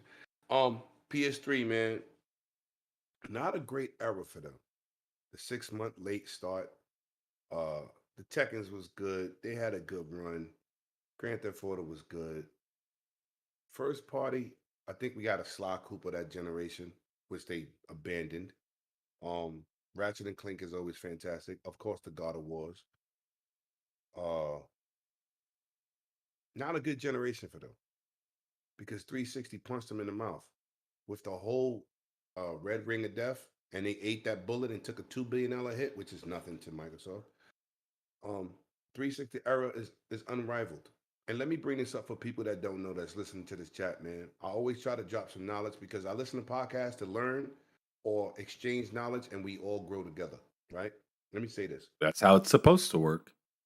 If it wasn't for Xbox Arcade, there would be no indie games. And I want y'all to pay attention to that. They are the ones who gave indie the platform. Because if your game is good, Microsoft would pay your marketing and everything else to put some of Arcade. Does anybody remember that? Some of Arcade. It was so huge for 360, right? And I'm gonna tell you something they failed at that they got right today. It was so huge on 360 that Epic made a indie game, Shadow Complex. That's not a major release. That's a small title by a small group of Epic developers. They put the indie people on the forefronts to be able to get that money last generation and into this generation. Shout out to Microsoft for seeing that future. Shout out to Sony with the PS4 putting them on stage, because I've been to E3s. We're going to get into that later. I've been to E3s. Them dudes not even in the building. You may see them on stage, but you don't see them on the floors. And I'm going to tell you the year they got on the floor. But the 360 era, the Bayonettas, yo, listen, you name it. Comic Zones, the first-person shooters, the Gears of War. Gears took it to a whole new level of graphics. The Unreal Kings is not done by Epic. The Unreal King is the Coalition. Great era of gaming, great era of online, great era of Netflix. They're the reason we have. They had that sit down and chill Netflix thing. Yes. They the reason We have no disrespect to PlayStation, but they haven't innovated nothing in years. Party chat, right? Xbox. Cross platform, cross game invites, Xbox, right? Being able to play two different games and be in the same chat, Xbox. They did that. Online gaming, Xbox. They did that, right? They Yeah, pushed but the you didn't game have up. to work in a game chat. You could have a separate chat. Right, right. Now, yes, they charged for it. PlayStation 3 didn't charge, but they online was Yeah, trash. yeah, and then they got And hacked too. That's right, what. this is and let me disrespect PlayStation real quick with that. I don't trust them. I tried to pre-order the PlayStation VR. They gave me a specific link for lemon. For lemon. Did not work. I could not get my PSVR headset pre-ordered. I'm one of the very rare people that will spend that $653 to get the game and the headset because I love VR, right?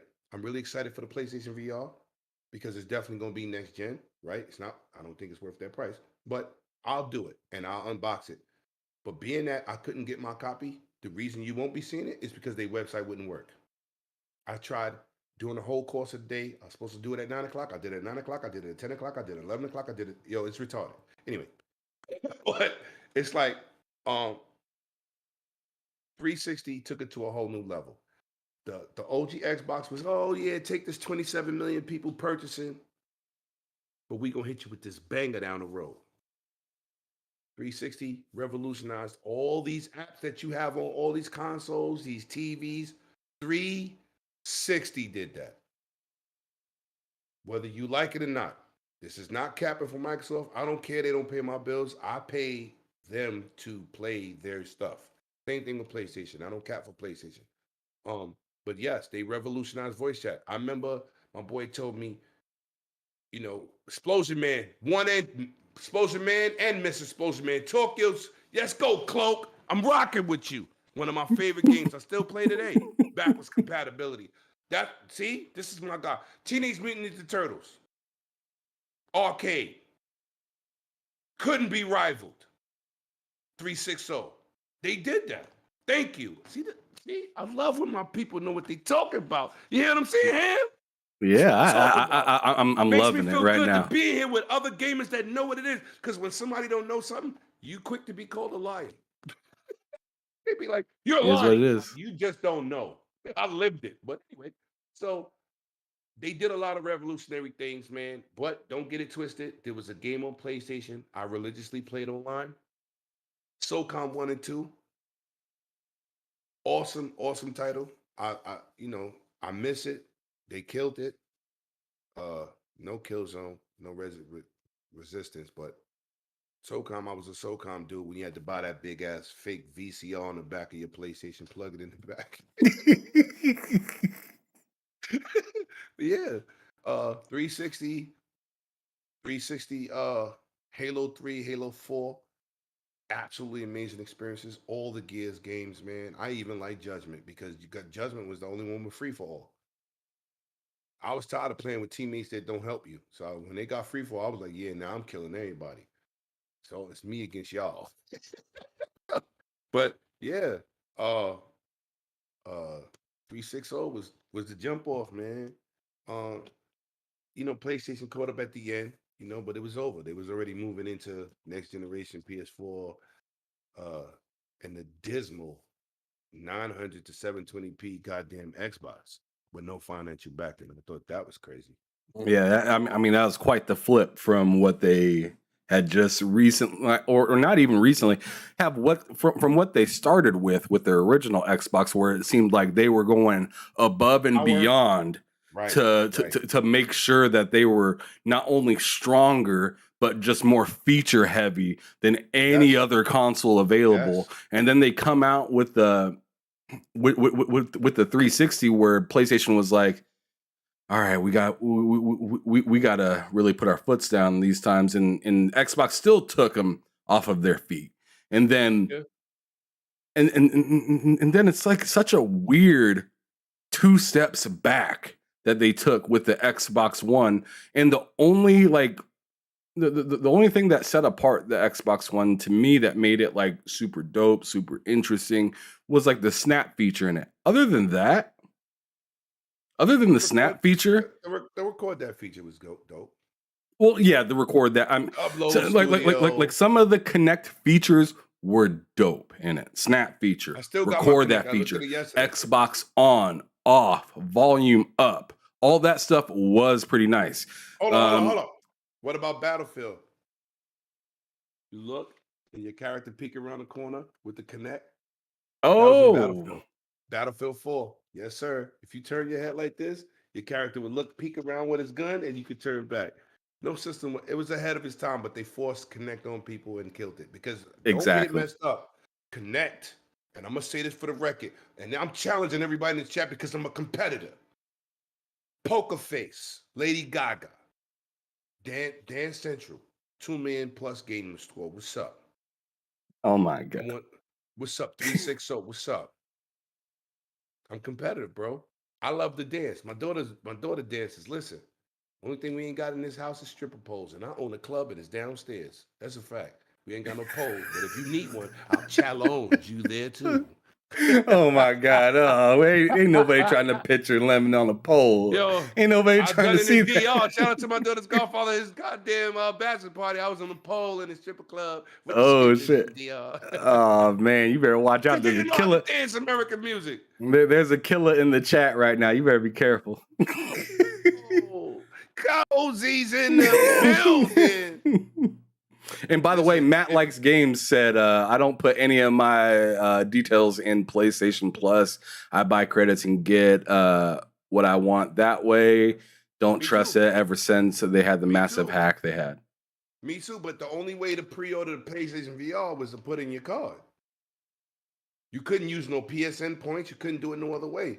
I'm still, even after the show, I'm going to try the link again. Listen, when I went into the link, it did save everything. Only thing I had to do is put my 3-digit card number back into the side, right? Yes. No, Sankmal, no. Yes. No. Not to dudes, though. If you're a chick and you pay how you weigh, I will drop it like it's hot for a few dollars. For a few dollars. What is happening? What is happening on my show right now? This is insane. Women only. I will drop it like it's hot. That's a fact. I don't care. I'm a fun-loving, energetic dude. If you go out and we go hang out at a club or party or E3 and we go outside to have a good time and you want to sit in that corner drinking some goddamn salsa water, don't show up with me. Don't go with me. Because we out here to have fun, man. You live one time. Let's party. Let's rock out. You could slam dance. I don't care what you're doing. We want to entertain and have a good time, man. Yo, now listen to this. Cloaked Onyx just put out, I remember playing Skyrim on my Xbox One and practicing my dragon shouts. Bruh. You know what? You got that. I don't even know what to say. Usually I'm not lost for words, but you got that. You got that. That's Cozy, dope. thank you for getting me hooked on Vampire Survivors. You ain't shit. All right, so now we ought to talk about these last 3 old consoles before we start jumping into the current generation and some of the content and stuff like that. So let's go on ahead and get that off the table real quick so we can move on. So the Switch coming out a little bit later. So Switch came out last of the March 3 consoles. March Exactly. 2017. So I want you to tell me what it was like when Switch first came out compared to what it is now for you. Okay, let me tell you what the Switch did for me. Okay. First of all, I got rid of the Wii U early because I seen the downfall, right? Like I did the PlayStation Vita the last one. I seen it coming. When I got rid of my Switch, I got $270 for it. So when I got rid of the Wii U, I got $270 for it. So I got rid of it early because I seen the BS start. You did it right. Product support,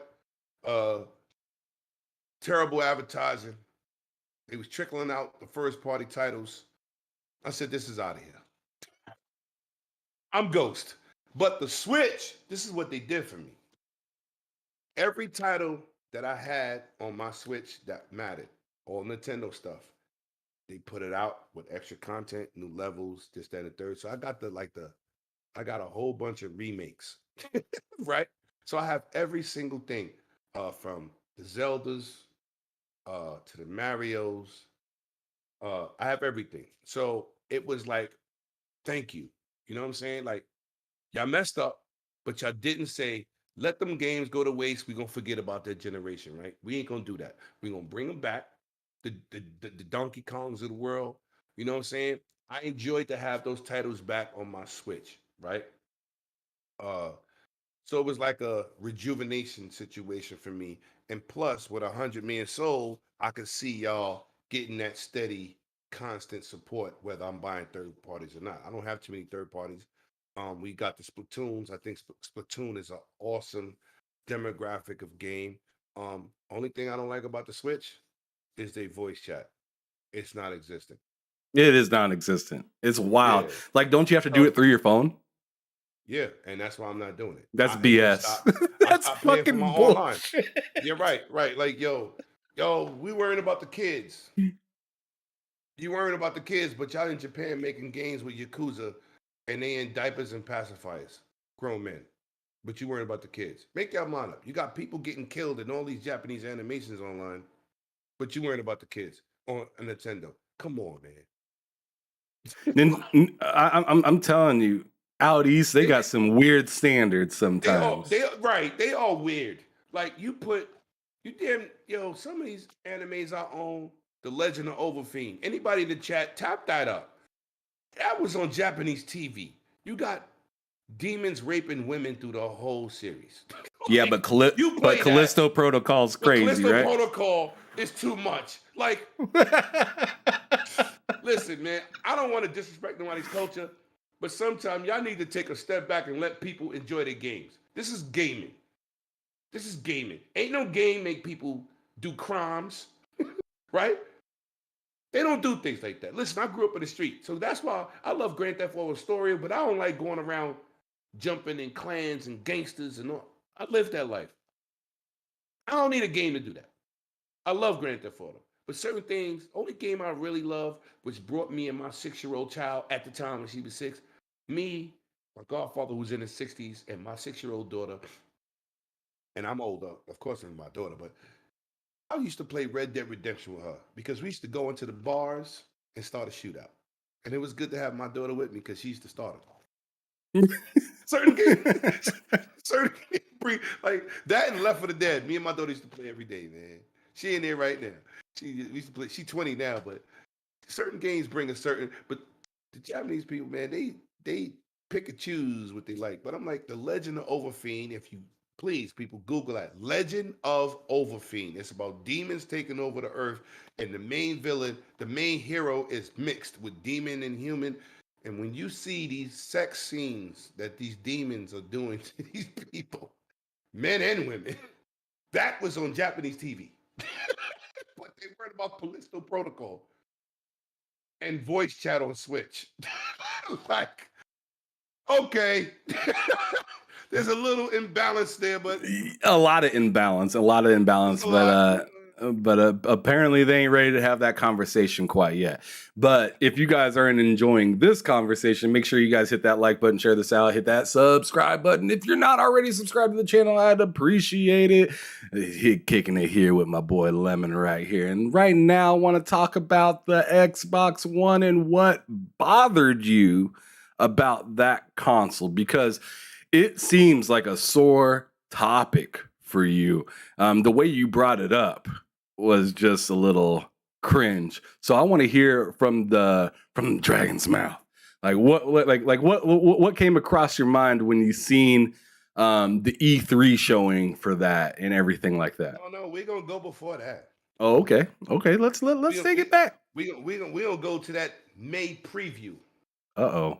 When they talked about NFL and click and Snap apps for an hour and showed Forza go by the screen. Then they're gonna talk about Netflix. He said,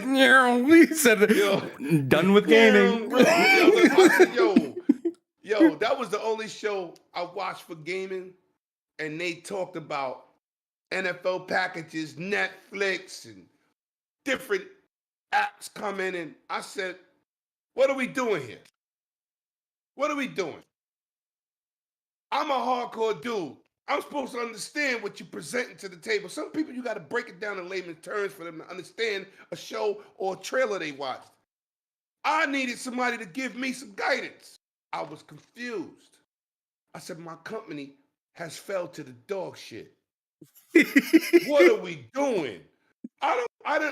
Listen, I buy consoles for games. I got an Xbox Series S. I'm supposed to get an X tomorrow to replace that. And I buy consoles for games, right? Not to Netflix and chill, man. That's an option. When you show me a console and you start showing me apps, my cell phone could do those same apps. I ain't doing that.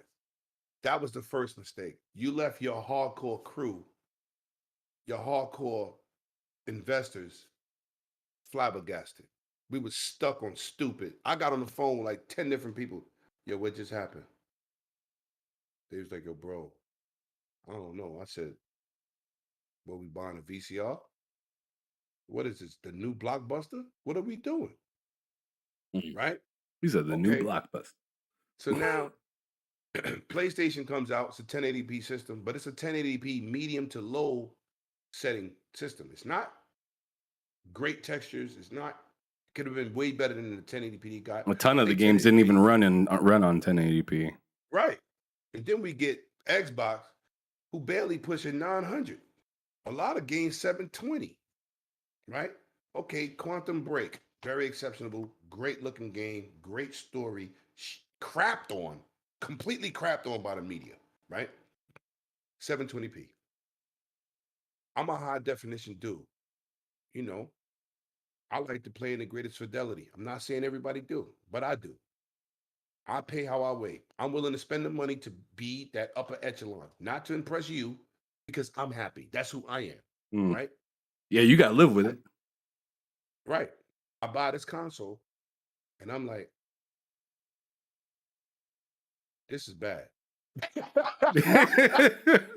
You didn't even make a long statement about it. You just said, this is bad. I went from Gears, right? And Halo 4 looking amazing. And then I'm like, okay, Rise was awesome. Still looks awesome. Titanfall too. Titanfall, Sunset Overdrive, but then here come third party. And all developers are not created equal. And we're getting subpar performance, subpar graphics. And I'm like, I got a $5,000 4K TV that's still in my bedroom right now that I'm about to replace with a C2 OLED 42 inch, right? 48 inch. I'm like, I bought this TV $5,000 in 2012. It was 10, but they changed the price because nobody could afford it. 5 racks, 2 new consoles, right? PS3, PS4, Xbox. You already looking disgusted. Yo, I'm pissed. I'm like, what type of shit is this? I don't deserve this. I'm pissed. Then I hear the IGNs, the EGMs, everybody killing my team. I'm like, please, Halo drop, please. Halo 5 drop. Thank God, saved me. Beautiful Halo 5. Beautiful. Third-party companies brought me right back to reality. We can't program this system. PlayStation 4, 1080p, 1080p, 900p. Killzone was never 1080p. Still looked better than most of the games. I said, Houston, we have a problem. So that era, it didn't get better to 2017, 4 years later. Xbox One X. Shout out to Philosaurus Rex for taking that money and investing it and giving me Forza 4K, 60 frames, 4K textures. Goddamn. Now we back. Gears, update, yes. But in the beginning, it was hard. to be an Xbox guy, right? Yes, You they ain't didn't lying. win 8 titles. It wasn't a drought in titles, but it was a drought in performance. It was a drought in visible fidelity, which I live on. Shout out to Cozy, who's in the chat for that goddamn Vampire Survivors. But after that, there probably won't be another Vampire Survivors for the next 2 years. That's a fact. But I like graphic fidelity. I like to upgrade my stuff, and I want to see. I don't care about ray tracing. I don't need fancy shadows and reflections on eyelids because that's what the hell that is, and eyeballs. But I want games to look beautiful, right? Growing up, the biggest thing in the next jump in the console was colors and graphics. And that's what I want. Colors and graphics, you know? So it was very disappointing to see the Xbox perform at that level when they always had the power narrative, right? And it was also disappointing to see the PlayStation 4 put out games at 1080p with terrible ass textures.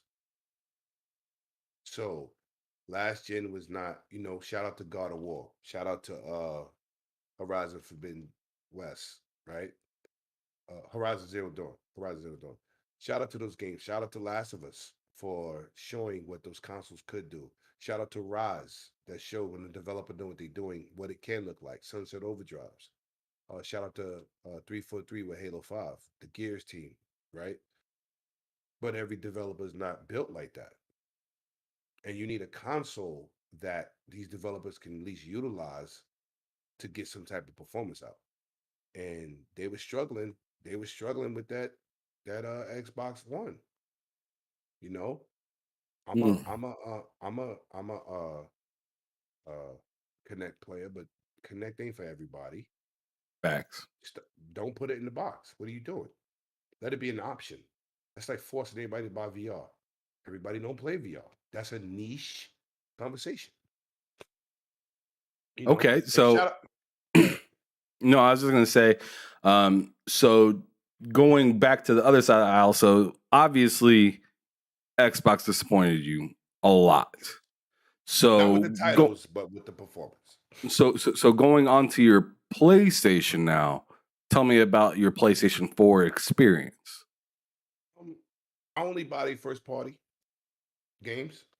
I don't play no third party over there unless it's something like Sifu, right? But that's an indie game. Great game. Kina, great game. Um, they first parties didn't disappoint.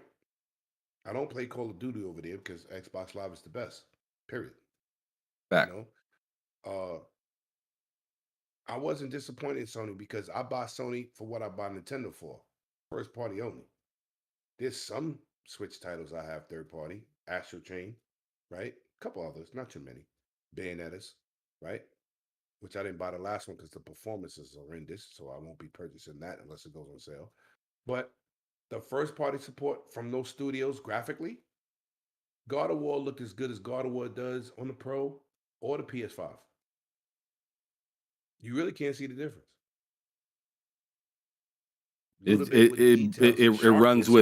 with better frames on like the PS5 and stuff like that. Of But course. sure, But I'm I talking mean I about see like what you're saying. it's not a night and day. Oh my God, I see the difference. No, it's not like that. But it's a great looking game. I'm a God of War is the reason I own PlayStation. It's the reason.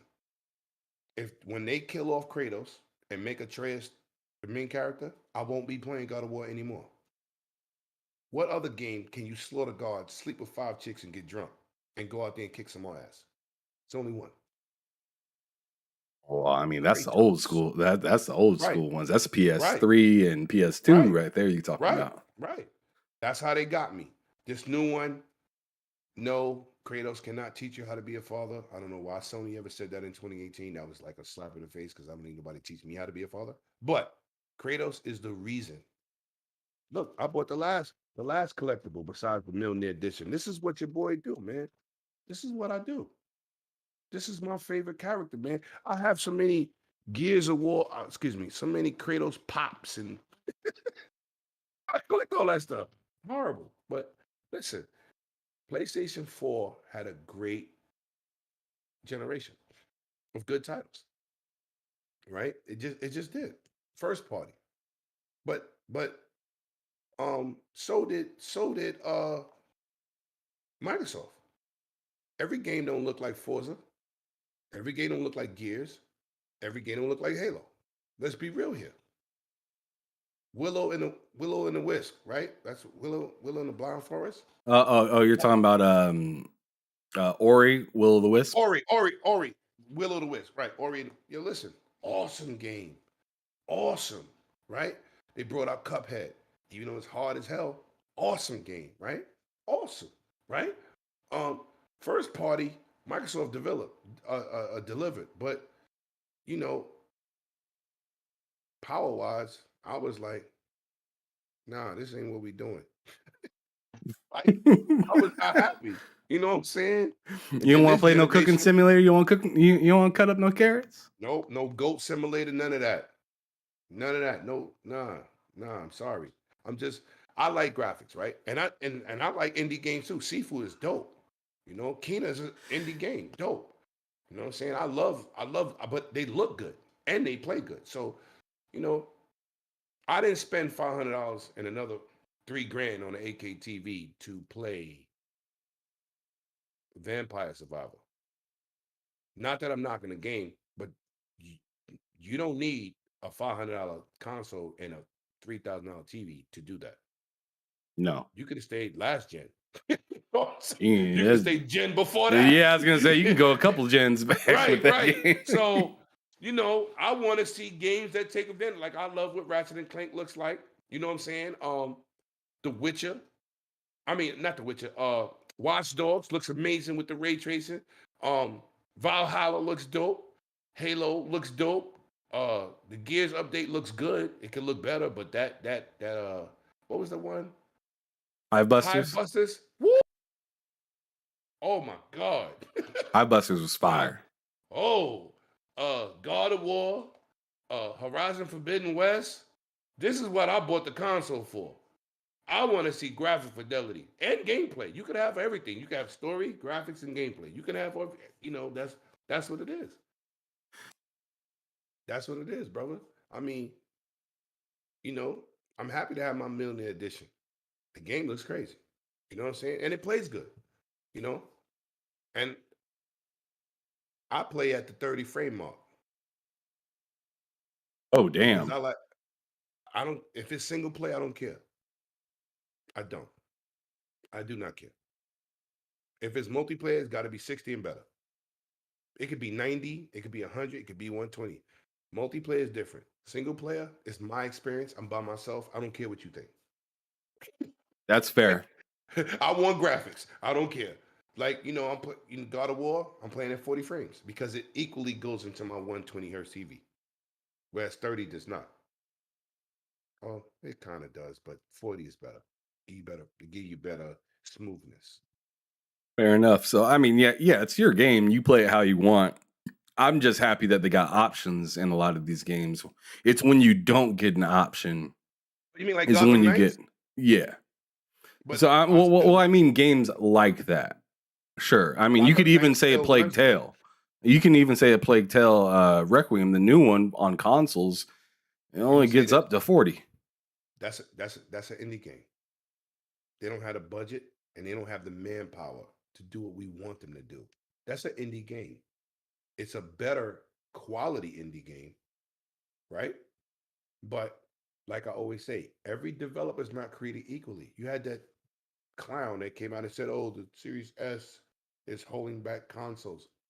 First of all, you're an artist. You give your work to the people who program the games. You're not that guy. That's number one. Number two, we're in an era where we like, okay, Gotham Knights does not have an option for 60 frames, right? But every game that has resolution and performance, what is resolution running at? 30, right? Sure. That's yeah. Only reason everybody complained because they didn't have an option. Because every time you play a game of resolution, it's usually 30. Exactly. But No, it nobody, is. people don't want to admit the truth. They just want to just go out here and destroy these. They're lazy. No developer is lazy. No developer is lazy. oh, we're just gonna throw this together. You think they spend all that budget, all that artwork on these characters to just throw out a 30 frame game and just say whatever? Everybody don't got CD Project Red money, and they came out at 30, and now they got a 60 mode. Correct? These games are built with hooks. Shout out to Xbox for making that environment with the hooks in terms of adding content later and all these updates and firmware and everything, right? Shout out to Microsoft for doing that with the 360 because they started that. But you know what else they started? The realm of put the game out and we'll fix it later. Yikes. That's a fact. So people got to look at it's good that we can get all these updates. Rainbow Six Siege got all these beautiful updates. It's 120 frames, these new maps, new graphics, new textures. That's cool. But when Rainbow Six Siege launched, and I'm a fan, huge fan, one of my favorite franchises ever, when that game launched, trash. Fortnite launch, trash, because they stole them all from PUBG. It was basic, right? Now you see it. Oh, we got Black Adam, we got RoboCop, we got Terminator, we got Mike Lowry. But that's years after they had to learn their lesson. Right? Come on. They got me for over $600 in characters easily. Kratos, Master Chief, Blanca, all the Street Fighter characters. Yeah, $20 a pop. I got like 40 characters. Do that times $20. You out of your Terminator, mind. Predator, all these characters. Yeah, $20 a pop. I tell you, I'm hardcore. But I keep out it of your real. mind. But I keep it real, bro. I keep it real. You know what I'm saying? It is what it is. That's how when Halo come out, now everybody want to forget Halo had a bad 9 months. Man, if you don't go back in the room, I pay the bills. Lamont, they hear you. Hey, my daughter? You heard my daughter? Yeah. Yeah, if I kick my daughter live out on stream, oh well. Well, anyways, so we're gonna hit the fun topics, which is current news, some of the content creating stuff, Let's do it. this upcoming E3. This is gonna be an exciting kind of end towards the show. I want to give this about 25 minutes, maybe 30, roughly. But the first thing I want to hit, so we can go on ahead and nab it, is, bruh, what got you into content creation? Because I mean, as you said, in the past, you used to have a gang of fools over at your house playing, N64. I'm sure you had a gang of fools at your house playing different consoles previously. And, the Xbox made it to where you don't even have to leave the house, or they don't have to, fill up yours. You don't got a big ass mess to clean up later on. because I already know how it is. Yep. Chips, popcorn and weed. Yep. You waking up the next morning. Yep. You waking up in the morning, opening up that black bag and just walking around your house throwing shit in. I already know how that is. I want to see black bags when I clean up my club downstairs after the party. That's it. All right, so playing games. So where did you actually start, and when did you actually start, and what actually encouraged you to get into making content and stuff like that? Is it, as K Mega put it, you just showed up on his podcast and he just wrote the script for you? You know what? You try to line me up for the bullshit. I'm not gonna do it. I'm not gonna do it to my guy live. No, I love K Mega. K Mega, my boy. All right, this is what happened, right? First of all, shout out to my boy Hip Hop Game. I know this dude forever, right? He's like the GOAT of the game. He don't get the credit and he don't get the love that he's supposed to get. This dude's interviewed from Samuel Jackson to Denzel Washington to the cast of Wakanda. He does it all. Gaming life, right? We met back at the NBA 2K launch party. I was with a couple of my rapper friends, right? Met him, always been energetic. So we sat down one day and we talked just about gaming, just chopping it up. Great energetic dude. Shout out to hip hop. He told me about YouTube. I said, dude, I'm not you. I come from the block, right? You have a great energy, you have a great aura. I'm like that in real life too, but it's different being around your people and they love you compared to appealing to an audience, right? Because Sure. I like to be real. I ain't gonna stroke no Xbox penis, no PlayStation penis for clicks. I'm just gonna be me. So he told me, yo, bro, YouTube platform. I was like, nah, man, ain't nobody gonna listen to me. 6'5" black dude from Brownsville, Brooklyn. It's not gonna work. So my godfather told me one day, I've always been the ringleader of my whole community in terms of gaming, you know. So he told me, yo, you should go to YouTube. I said, ain't nobody gonna listen to me. You know what I'm saying? I didn't feel like we would have that appeal from the ethnicity that we come from, right? I see Sure. who dominate. I see who dominates YouTube, and I'm like, this dude is trash, and they lying. They're like, you're not telling the truth, like because I'm a hardcore dude. I know a lot of things, and I'm like, this dude he's a clown. Like these dudes are clowning. So one day, a popular YouTuber, I don't want to say his name because he's a clown, but he, this is in 2015, early. He tried to explain HDR. I almost threw up in my own mouth. That's how bad it was. And I said, yo, this dude got 40,000 people listening to him, and he don't know nothing he's talking about. Right? I said, I need to start my own channel and tell people what it really is because this is fake. I started listening to different people and started to see, oh, you like Xbox? Yo, it's the Xbox is the best box. Yay, green is the team. That's not real, right? That's for you to super chat. That's for you to get on the bandwagon. I'm not doing that. I'm a gamer. I have multiple consoles. Xbox is my preferred platform. I don't care how powerful my PC is. PlayStation is my next, and Nintendo's after that. Um, the fraudery, the not keeping it real, the content creators that look like me and you not getting the limelight. You know, you got certain ones that get the limelight, but they're in a certain circle. I wanted to be the dude that's gonna say the real, right? That's why I said in 2017 I had under 400 subscribers, whatever it was, and I gave out real shit, right? I paid for those systems. Nobody gave me those two systems. I give away stuff on my channel, right? Of course, every time somebody super chat, yes, it's very humbling. I appreciate people helping out, right? Because I only been giving back for the last 5 years anyway. And it's like when you be real, you grow slower, right? They want to hear the drama, the as the world turns soap opera crap. I don't do that. I do real content, man. I go to these. I'm in places where I tell people all the time, your 100,000 content creator that y'all subscribe to and think because he has a lot of subscribers he's good. Those are keyboard warriors. They don't even leave their house. They don't go to E3. They don't go to PAX. They don't do these developer interviews. Like, and you have to big up yourself, Ham. You understand what I'm saying? Like, after Bethesda Xbox presentation on the 12th, the 13th, I had a developer interview at As Dust Falls. Interviewer, right? The initial, right? I got 1,500 subscribers, but I'm in a good space. I'm at E3. I'm bringing y'all good information. I don't even know another dude walking around E3 live, letting you, when I'm talking to the developer, I looked at my chat while we live, getting you as the gamer who purchased these games and say, yo, I got a question from Ham Solo.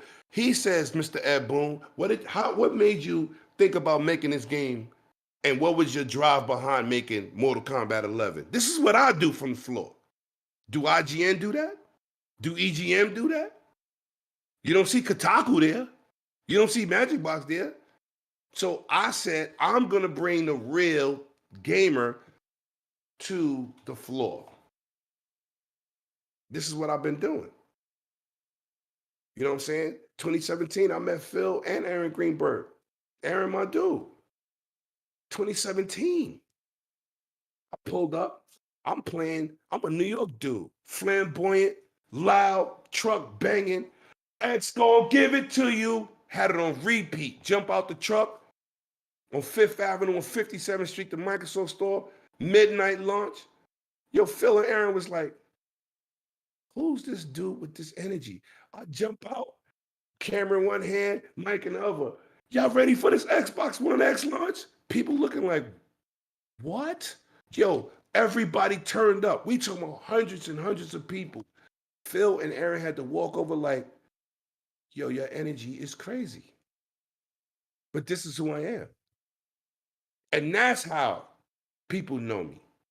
Not from no podcast, not from nothing else, because I'm outside in the streets doing real gamer things. I'm doing midnight launches at Call of Duty. I'm doing midnight launches for Tekken because we are the cog that make this engine roll, the gamers.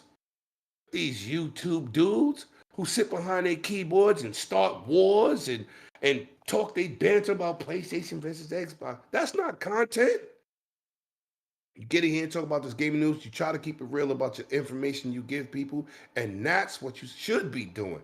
Because I figure, I said, yeah, I may grow slower, right? I may grow slower, but at least, like I said, I got 1,580 people, but I got 1,580 real people because I didn't sell anybody anything to stroke their ego. Never did. And I got into it to be real, to bring you good information, to put us as a gamer in a situation where we could talk to these devs. Like I said, I challenge IGN. Please walk around E3 and talk to these devs and do what I do. I got a gimbal in this hand, a camera in this hand, a wireless mic on my chest. I got a wireless mic for the dev, and I'm filming, looking at my chat. You got any questions for this developer? Blah, blah, blah, blah, blah, blah, blah, blah, blah, blah.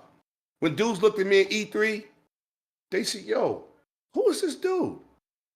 Oh, he only has 600 subscribers. Yeah, but I'm doing shit you not doing. You got to feel like you part of the team. My main thing on my channel and my motto, it says, this is the channel where the gamers have a voice, not me. I put myself in a position to put people where they feel like they're part of something, right? I don't want to be the dude saying this, that, and third, and you just super chatting me and I'm just sitting here, just sitting back, just doing whatever. I want to be in places where you can come with me. And there's nothing wrong with that. No, that's fantastic. In fact, now I want to move over to the next topic, which is E3, which I'm really excited about. Like, I already got the family on board. Like, I'm ready to go. The family's like, you go ahead and do Say go what do it your is. thing. The wife gave you the okay. Yeah, I mean, yes, that's a fact. That's the fact. The wife said, you know what? She's like, you spend a lot of time doing this YouTube stuff. I see you working hard. You've made a lot of progress within the last year of doing it, because I've only been doing this YouTube thing for a little over a year now. And like, I told her about E3 and I got this homie Lemon telling me all this stuff that I need to be doing, plane tickets, hotels. Book early, you spend less. Exactly, and stuff like that. And she was just like, you know what? Like, I think that'd be a fantastic idea for you to go out. And I was like, shit, I thought I was gonna have to convince you. But she just rolled out and said, you know what? Go ahead and go. My ex-wife, I ain't get that support, but I left anyway. I'm the one making the money in the house. I'm out. You can say whatever you want to say. I'm leaving. but I appreciate the support and I respect the hell out of it, because you don't really get that. They don't understand that we love what we do, right? Mm. You know, I one of my boys' ladies always like, yeah, all y'all do is play games. I said, you know where your man at, right? She said, yeah. I said, all right then. Because he could be outside. not answering your phone call. Right, exactly. It's bullshit. Right. Like, come on. You know, you got dudes sit home. You know, I work hard, I play hard. I got a kid in college. I love my child. That's my motivation in life. It's really not YouTube. I love my YouTube stuff. I love being with the community. My child is my trophy and her success. So what I want you to do right here in this topic is I want you just to kind of describe your experiences with going to some of these conventions and stuff like that. What you like about it, what you don't like about it, and maybe some expectations that you have for this upcoming event. Okay. What I don't like, we're going to start there first. Sure. Content creators work. We don't go there and play games. Shout out to my man Cognito. Happy birthday again. We went to a convention 2 weeks ago. Yo, Lemmy, you playing games? I said, dude, I don't have a team. There's no play games for me. You know what I'm saying? Like, it's work, especially when you take your craft seriously. I would love to have a team with me, somebody recording, I doing the interviews, and I got somebody playing games, right? It's not the case. I'm a one-man show, right? So the hardest thing about E3 is the footwork because your feet be killing you. And what I told you, wear comfortable sneakers, right? Don't do like the New York dudes. And I bought all 10 pair of fresh sneakers on the plane. Let's go. I get none of them broken in. My feet look like Godzilla palms. It's crazy. At the end of every night. It's crazy. You know what I'm saying? I'm out here. I'm trying to bring good work to the people. I'm trying to give people insights to gaming. I'm trying to, like when I went to PAX, very personal, right? I was one of the very rare people to put Trekker Yomi on the screen, right? Yo, listen, had the interview, you know what I'm saying? I brought Ninja Turtles, Shredder's Revenge, one of the co-founders behind the stage, personal room. Yo, I love it. Because you know what, Ham, being at my age, right?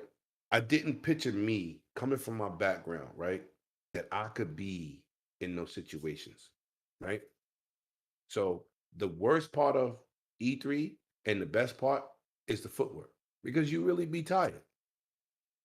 You really be tired. Now let me tell you the good side of E3.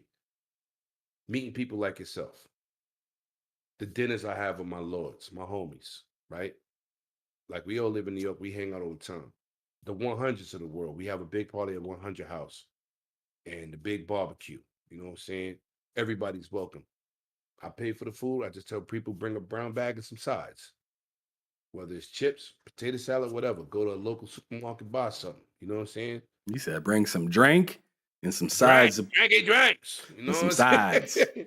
Some sides. Some of that I tater salad. Listen, we got steak for you. We got smoked food. We got fish. Yo, listen, my boy 100, very hospitable. We go out there, spend a good amount of change. We just tell people come and have a good time. He lives in a good neighborhood, right by Ram Stadium. I've posted many pictures. Listen, that's the highlight. That's the highlight for me. Chilling with the homies, talking gaming, going to the special pub that Microsoft throws that you got to get an invite. I told you, I'm bringing you with me. You feel me? That you could Feel be that. there and meet these people that make these controllers, that make these games. It's a Microsoft situation. I would love for it to be a Sony situation, but they really antisocial. They don't really have that open door stuff. And I'm a PlayStation. I love PlayStation. You know what I'm saying? Nintendo don't have a presence like that either. They just have their show, have their people on the floor. They don't have no events. You know what I'm saying? The Twitch people are cool. When Mixer there, it was cool.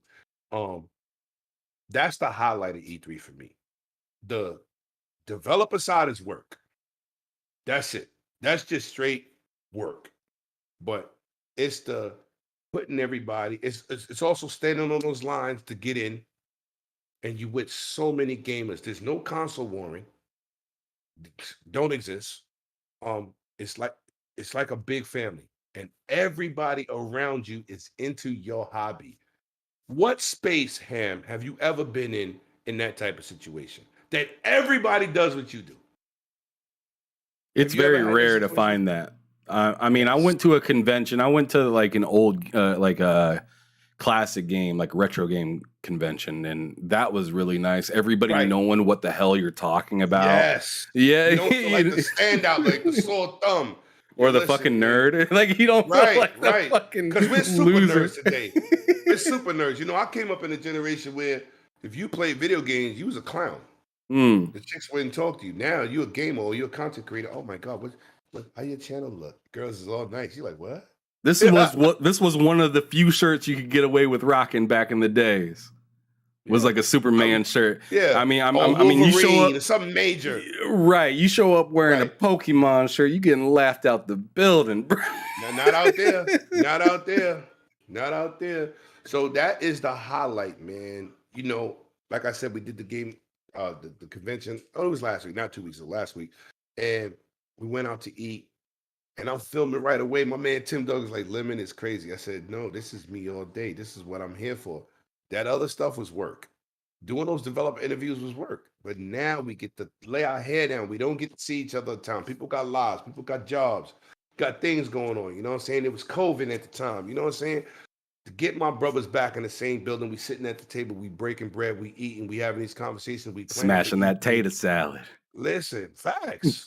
This is what it's about, bro. You know, shout out to my man Attic, who's never been in a major city like New York, and he couldn't believe that we live in a vertical life, right? It was like his cyberpunk. He was like, whoa. You know, it's a different ball game. Taking him to 42nd Street, and it just was a great time, man. It's something that's memorable. And it means more to me than the game in life. It's definitely cutting the bread with my brothers and having a good time, man. Like, look, Dragonheart is my dude, man. You'll be my guy. I see you. Listen, I'm coming to Florida. We doing a live podcast. Just pull up. Just pull up. We do the live podcast, and it brings the gamers together. That is the best part about anything. And I love when people came up on the line. Oh, 108, I know you. I said, you know me. They was like, yo, you 108 Dragons TV? I said, are you subscribed? Because I'm seeing more people that know me at E3 than people that subscribe. Yeah. Just hit that millisecond, that button. Just subscribe. I mean, that's the easiest thing you could do. I had dudes taking pictures with me, and the Lords did at Play New York. Oh, I know you want to wait. I said, are you subscribed? Nah. Why not? You want to take a picture with me? I still took the picture, but hit the goddamn subscribe button. Help me out. It don't cost you shit. You know what I'm saying? Just show your support. Dang, I got 47% of the people that come to my channel who's regulars. Hit the goddamn subscribe button. What are y'all doing? Share it out on Twitter. It's easy. It really is. It takes 2 seconds. I don't be begging, yo, send me some money. I'm trying to get my E3 fund up. No. The more money you donate to my channel, I give out more stuff.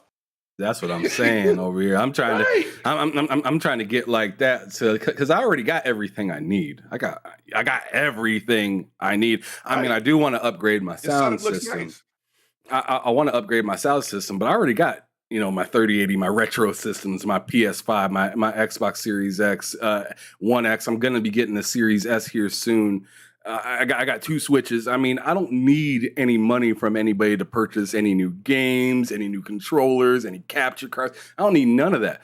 What I want to do is get some of this cash and give it back to some of the folks out here that be watching this stuff and whatnot. And that's how I'll help my channel grow is through the community.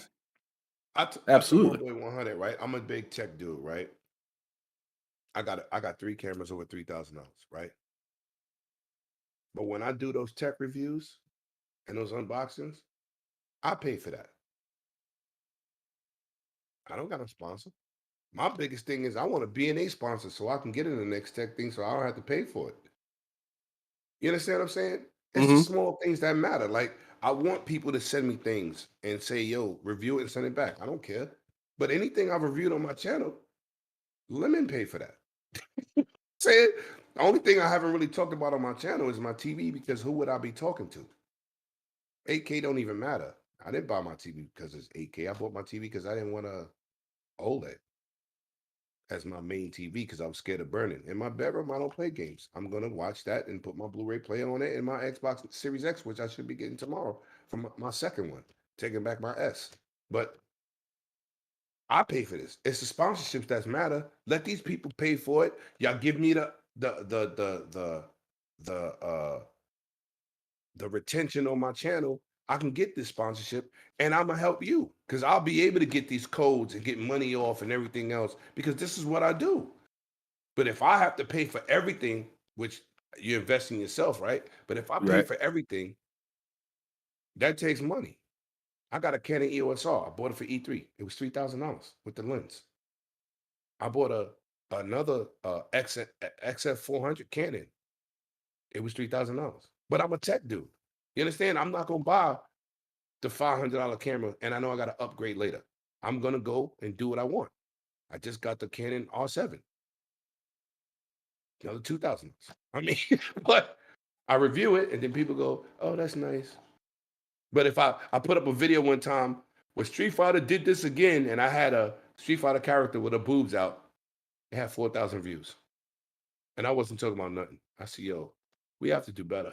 It wasn't even intentional that I put that. It just was I let YouTube generate the thumbnail. It wasn't even intentional. That's when I first thought. I said, why did this get 4,000 views? Oh, it showed video game cleavage. Facts. That is how it does. So awkwardness and sex sells everything on here, on all these social media platforms. Sex, facts. awkwardness. I said I could put a big booty chick to walk by a few times while I'm streaming. If y'all need that, that I can provide. If that's what you need, I can provide because I got that. You know, nice little thong on. You know what I'm saying? Walk by, here's your drink, baby, and walk on by. If that's what y'all want to see, I could do that a few times for some clicks. You just get all the dead or alive ladies on your channel. Have them playing volleyball. I got one that's nice. You like that, but it is what it is. It is what it is. All right. Well, we are definitely moving towards the end, so I'm gonna hit you with a few of these questions that I got drawn up. Ready. And I really want to hear what you got to say. Let me warm up. Millionaire. You ready? Oh my God. All right. Anyways. Millionaire. So, what was probably the most beloved console by you as a child? Not as an adult. Child? Mm-hmm. Genesis. Okay, that makes hella sense because that was, Genesis was the shit. I'm gonna tell you why. Mortal Kombat. On Genesis, you had the fatalities. A B A C A B B. Get over here. Super Nintendo, you did not. Right? Flashback. Great game. Right? All the Sonic games. Pit Fighter with the blood, not the Super Nintendo version. The more adult, eccentric, Eternal Champions. As a kid. Because you had what you had in the arcade, you had in the house. Imagine playing Pit Fighter, you punching people in the face, beating the brains out of them and no blood. And you used to see it in the arcades. That sounds real dull. Right. Mortal Kombat looked better on Super Nintendo because of the color saturation. Mm-hmm. It did. But Genesis had the fatalities. The reason we played it. Right. We didn't play. You played it for the Mortal brutality Kombat. that it had. Right. So it was Genesis. All day. Love my Super Nintendo for everything Mario. Anything adult content, Pit Fighter, Mortal Kombat, Street Fighter. Nah. Genesis. All right. That's what's on my screen right now, the Genesis Mini, man. Oh, yeah. I seen that because I seen greatest heavyweight boxing. I seen a ton of those dope games that you Buster had. Douglas, Holyfield, right. Absolutely. So I want to ask now, since we already know what you pretty much do like, what is a genre of games that you either don't like that much or just flat out refuse to play? There isn't one. There isn't. Oh, okay, so let me post this question like I posted to many other people. What's if you were to walk into a store and everything's sorted by genre, what's the last genre you looking at? What genre is Pentiment? Whatever that is, I'm not. So you're not into side-scrolling RPGs? No, I am into RPGs. I ain't into Pentiment.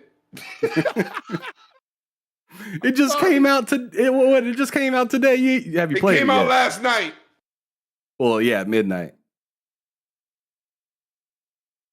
Did you try it? I'm good. I know what scoring. Whatever. I beat scoring. I thought scoring was dope. Good luck. Yeah. You said me. Fair You enough. said I did me. say you. I did say you. I can't go from Doom to scoring. Bro, I'm not saying it's a bad game. It's not for me. I play everything. Fair enough. I play RTS. I play first person. I play third person. I play turn-based RPGs. I play action RPGs. I play sport games hella. There's nothing I don't play. I'm a well-rounded gamer. I got people say, well, if I don't see my character, I can't play first person. That's why listen, I'm not knocking that. Me, I'm not playing Pentiment. I told my boy 100 last night, he said, people want a cat for Xbox. Okay. He jumps on Pentiment. I said, I'll give you 5 minutes. He said, yo, G, you right.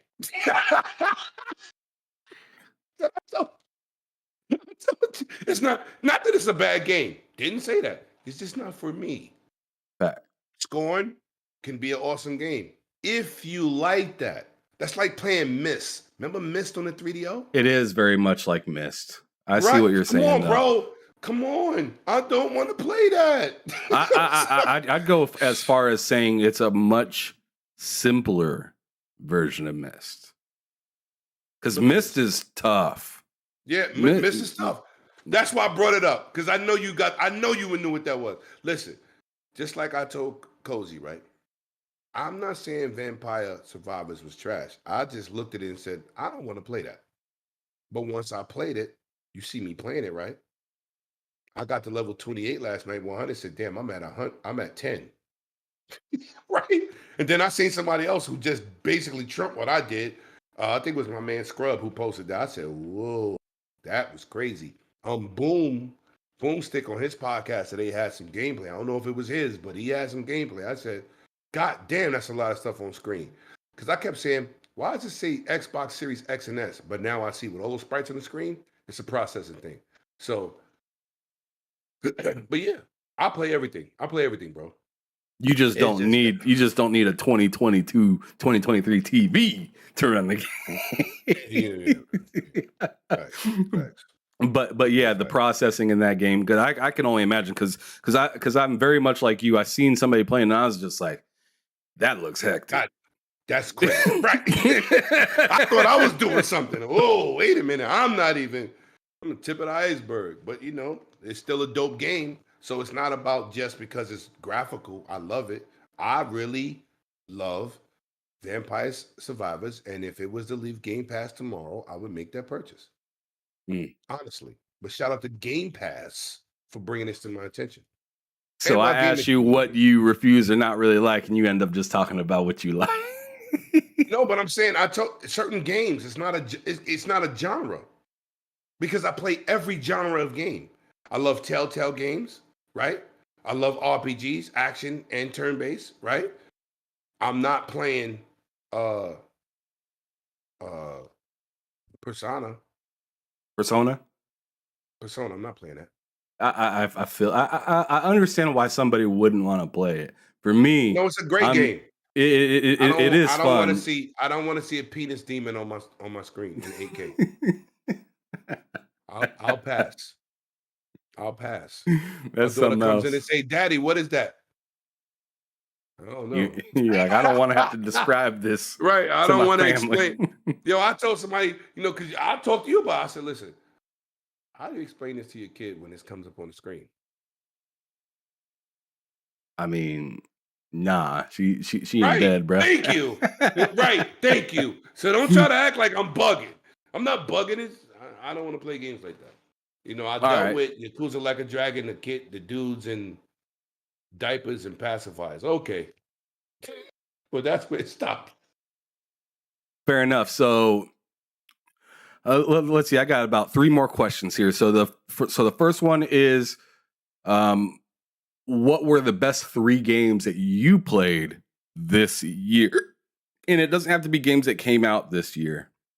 It can just be like the best 3 games that you played. Okay.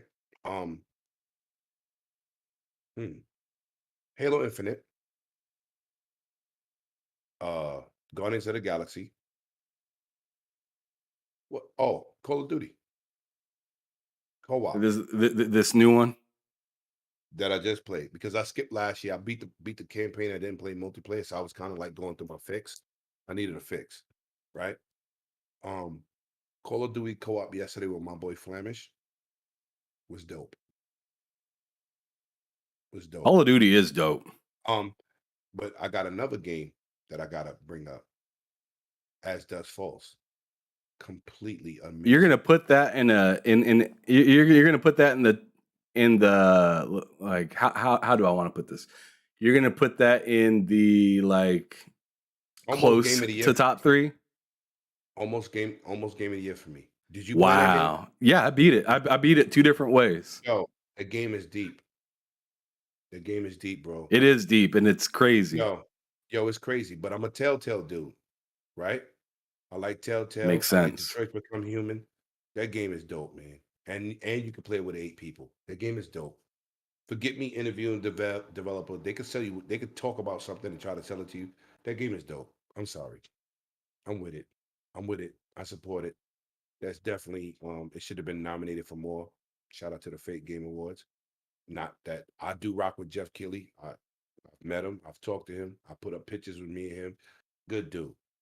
But why did Halo get a snub from the Game Awards? You know, a lot of people are asking about Forza right now too. Like, how was it too late last time, but God of War coming through? And it's bullshit. Oh damn! Oh damn! That cold Excuse kicked you. in quick, boy. Excuse you, sir. I got mucus all over my keyboard just now. My bad. Yeah, that's what I be talking about. This is why when sometimes people give people smoke, I say, "Yep, it's warranted." Is what it is. All right, so those were 4 games. As Dust Falls is like an honorable mention. Yes, honorable mention. Okay, and then I want to know what your favorite studio of all time is. So this doesn't matter. This doesn't need to be recent. This could be something that's shut down like a Midway or something like that. Or back when Sierra was alone before they got taken over. Taken over. I believe wasn't it Activision that took them over? Yeah. All right. My favorite studio. And that's hard. Oh yeah, and then the best game that represents that studio. Bungie.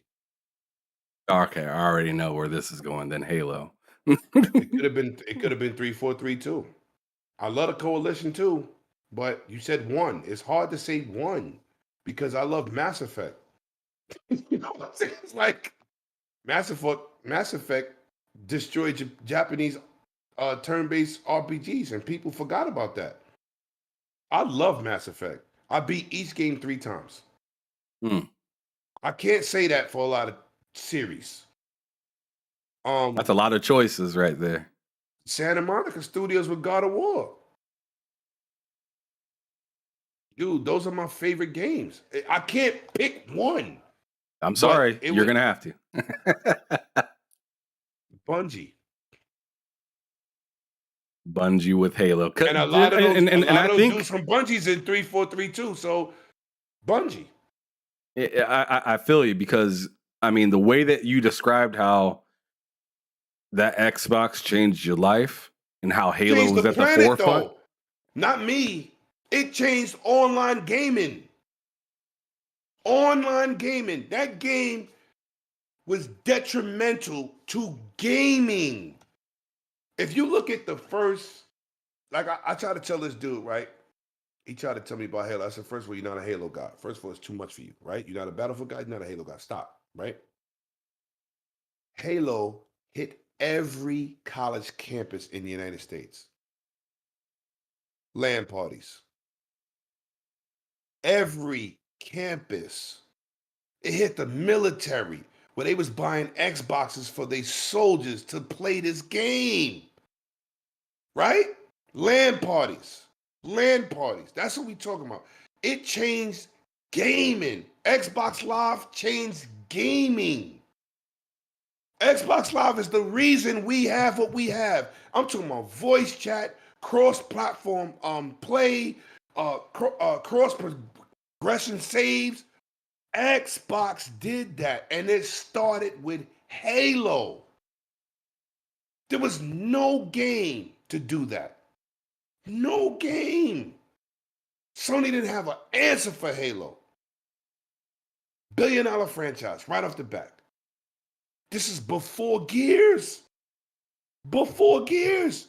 They had a whole generation of Halo before Gears. Gears wasn't on OG Xbox. It was on 360. Halo. Yep. That's a fact. People forget history. Halo, it got to be 343 for me.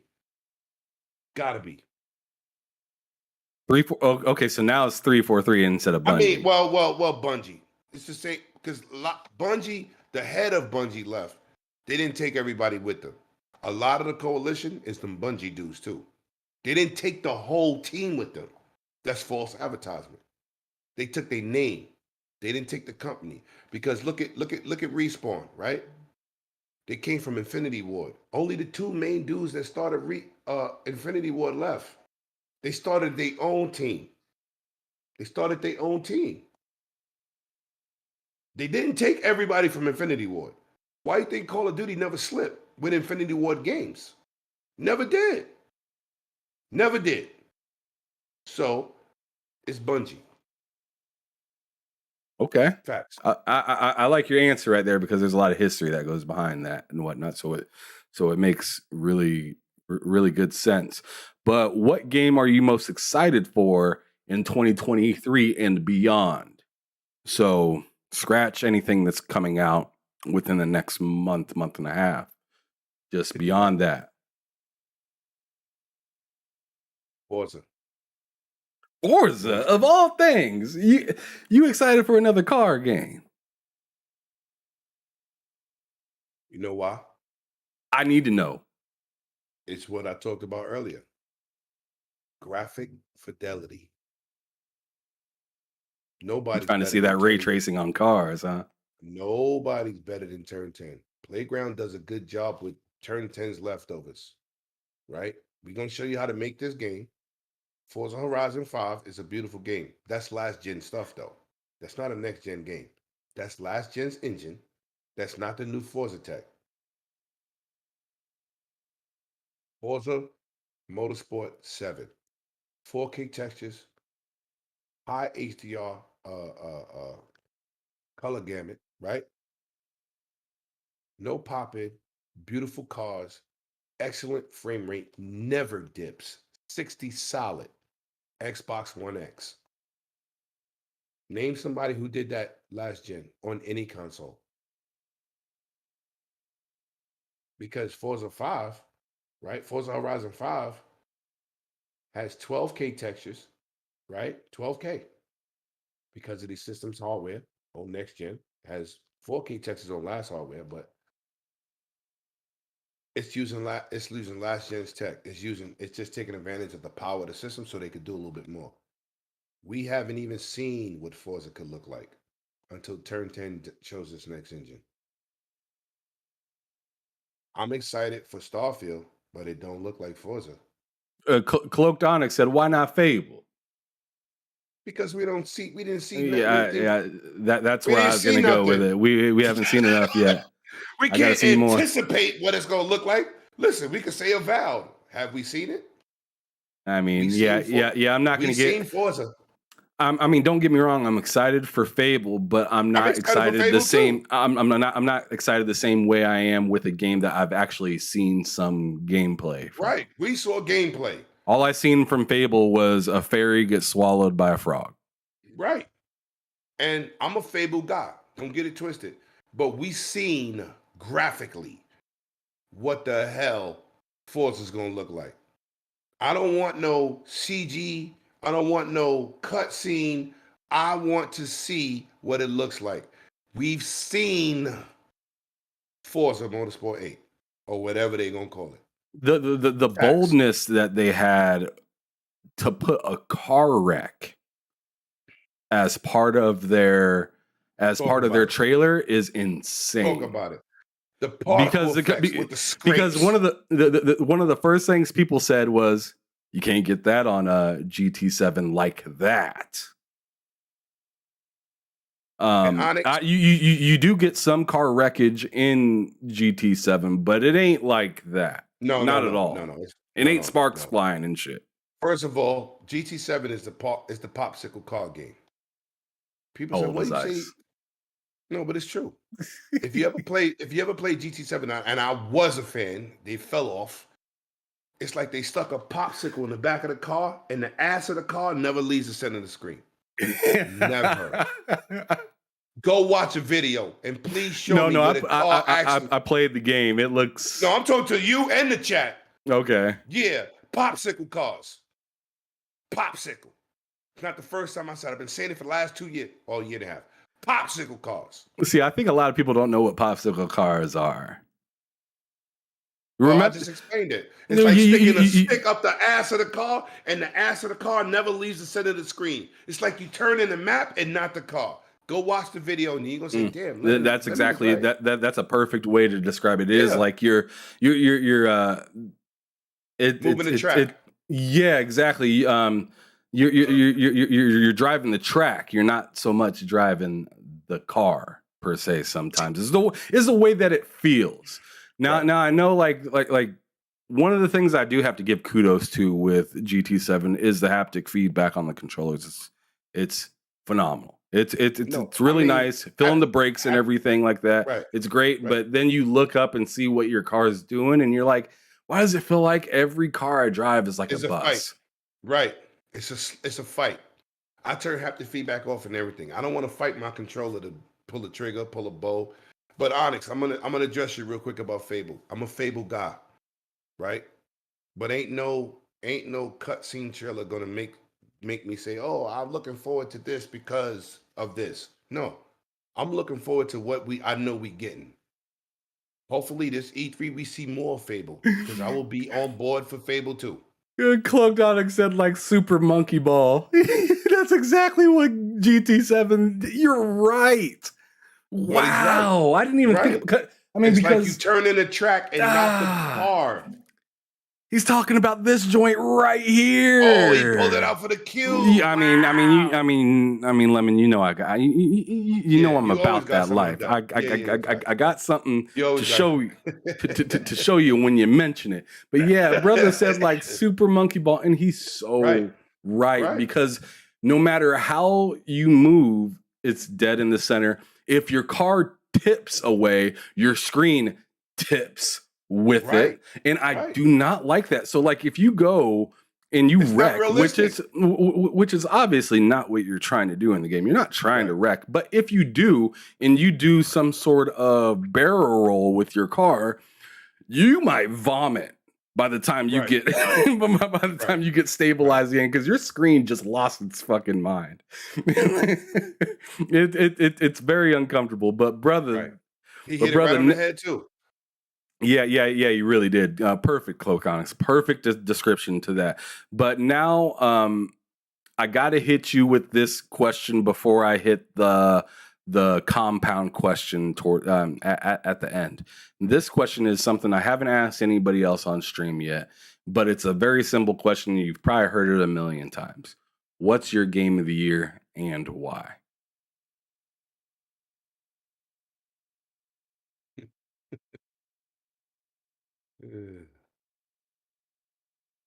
What's my favorite game this year? And I want you to choose. No, I'm not asking you what's your favorite game of the year.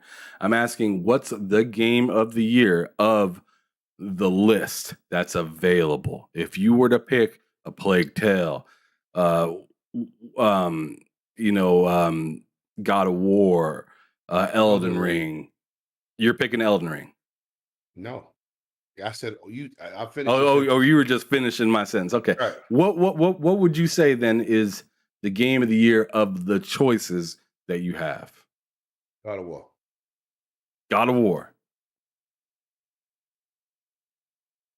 Wow. I'm surprised to hear that. Okay. Let me. But then again, I shouldn't be, because that's the reason you have a PlayStation. Right. But I'm gonna say this: Elden Ring is not on the level of God of War, and I ain't talking about graphic quality. I'm not. I'm talking about presentation. I'm talking about storytelling. I can't say action because they both action based. But Elden Ring, what the hell is the story? What's the direction of the game? You're all over the place. You got to hit YouTube to even figure that out half the time. Thank you. God of War. Sorry. I love Elden Ring. I can't play it for crap, but God of War. It's a story. It's a narrative driven. It looks fantastic.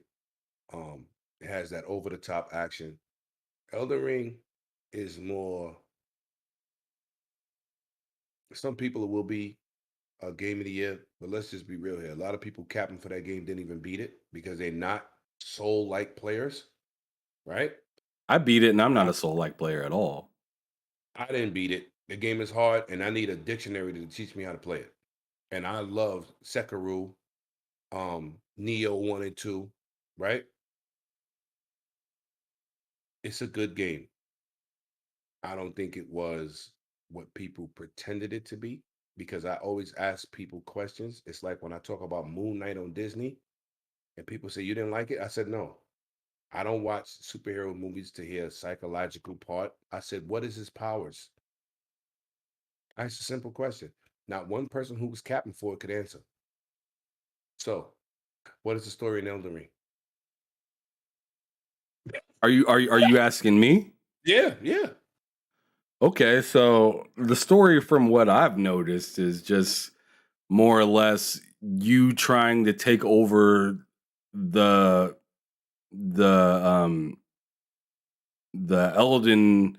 You're trying to take out all the bosses to become the Elden Lord, but you are trying to dethrone somebody from what I know. But I see what you're saying.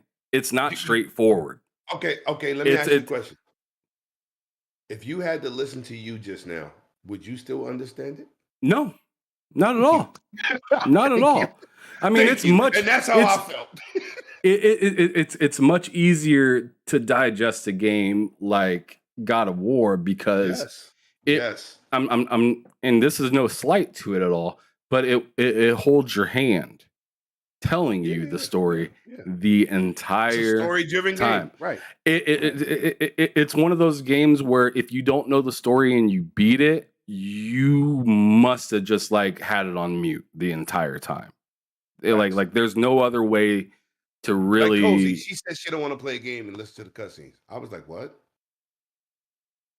Well, yeah. So she would rather play a game like Elden Ring than a game like than a game like God of War whatsoever. Because Elden Ring, the cutscenes are like they mean something, but at the same time, you probably didn't learn anything through watching it. That's why it would never be my game of the year because it didn't keep my attention long enough just to be battling. At least in Sekiro, there's a story, and it's still a Souls-like game. And that one game of the year.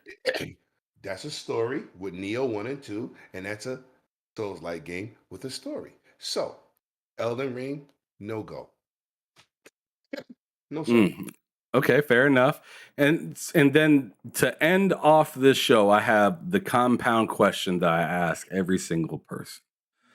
I want you to tell me what frustrates you about gaming, and then I also want you to flip it on its head and tell me what would be a dream come true within gaming. So go first with the what frustrates you. With anything. And this, anything. So this could be, the community, the games not That's being easy. finished when they That's launch, easy. That's easy. Go ahead.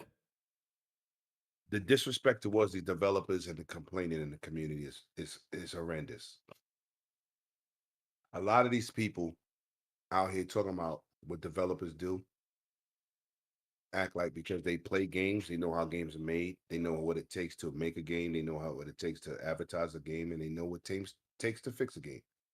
We have people that play games, right? You may not like something in a game, you may not like that it's delayed, but the disrespect to the developers and the complaining about watching, like let's say game trailers, excuse me, game trailers, right? I mean, the Game Awards. Anytime you get to see new games being played, showcased, advertised, brought to your attention, right? Why is this community complaining about every single thing? I've watched videos on Forspoken. The game doesn't look bad. Last year, Guardians of the Not as bad Galaxy. as Oh, people make it sound. God no, damn. facts.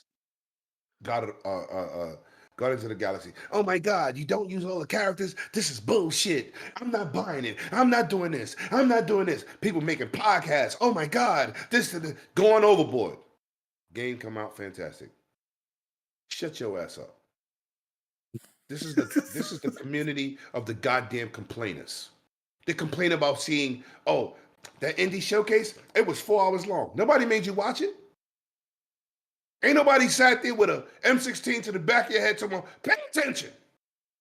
Turn the goddamn thing off. You got a problem with how long it is. Watch a little bit here, a little bit there, right? Yeah, or go to some of your favorite content creators and watch the highlights of it later. And they be complaining too. Sure. Gotham Knights. Oh, 30 frames. I stream it. I don't have a problem.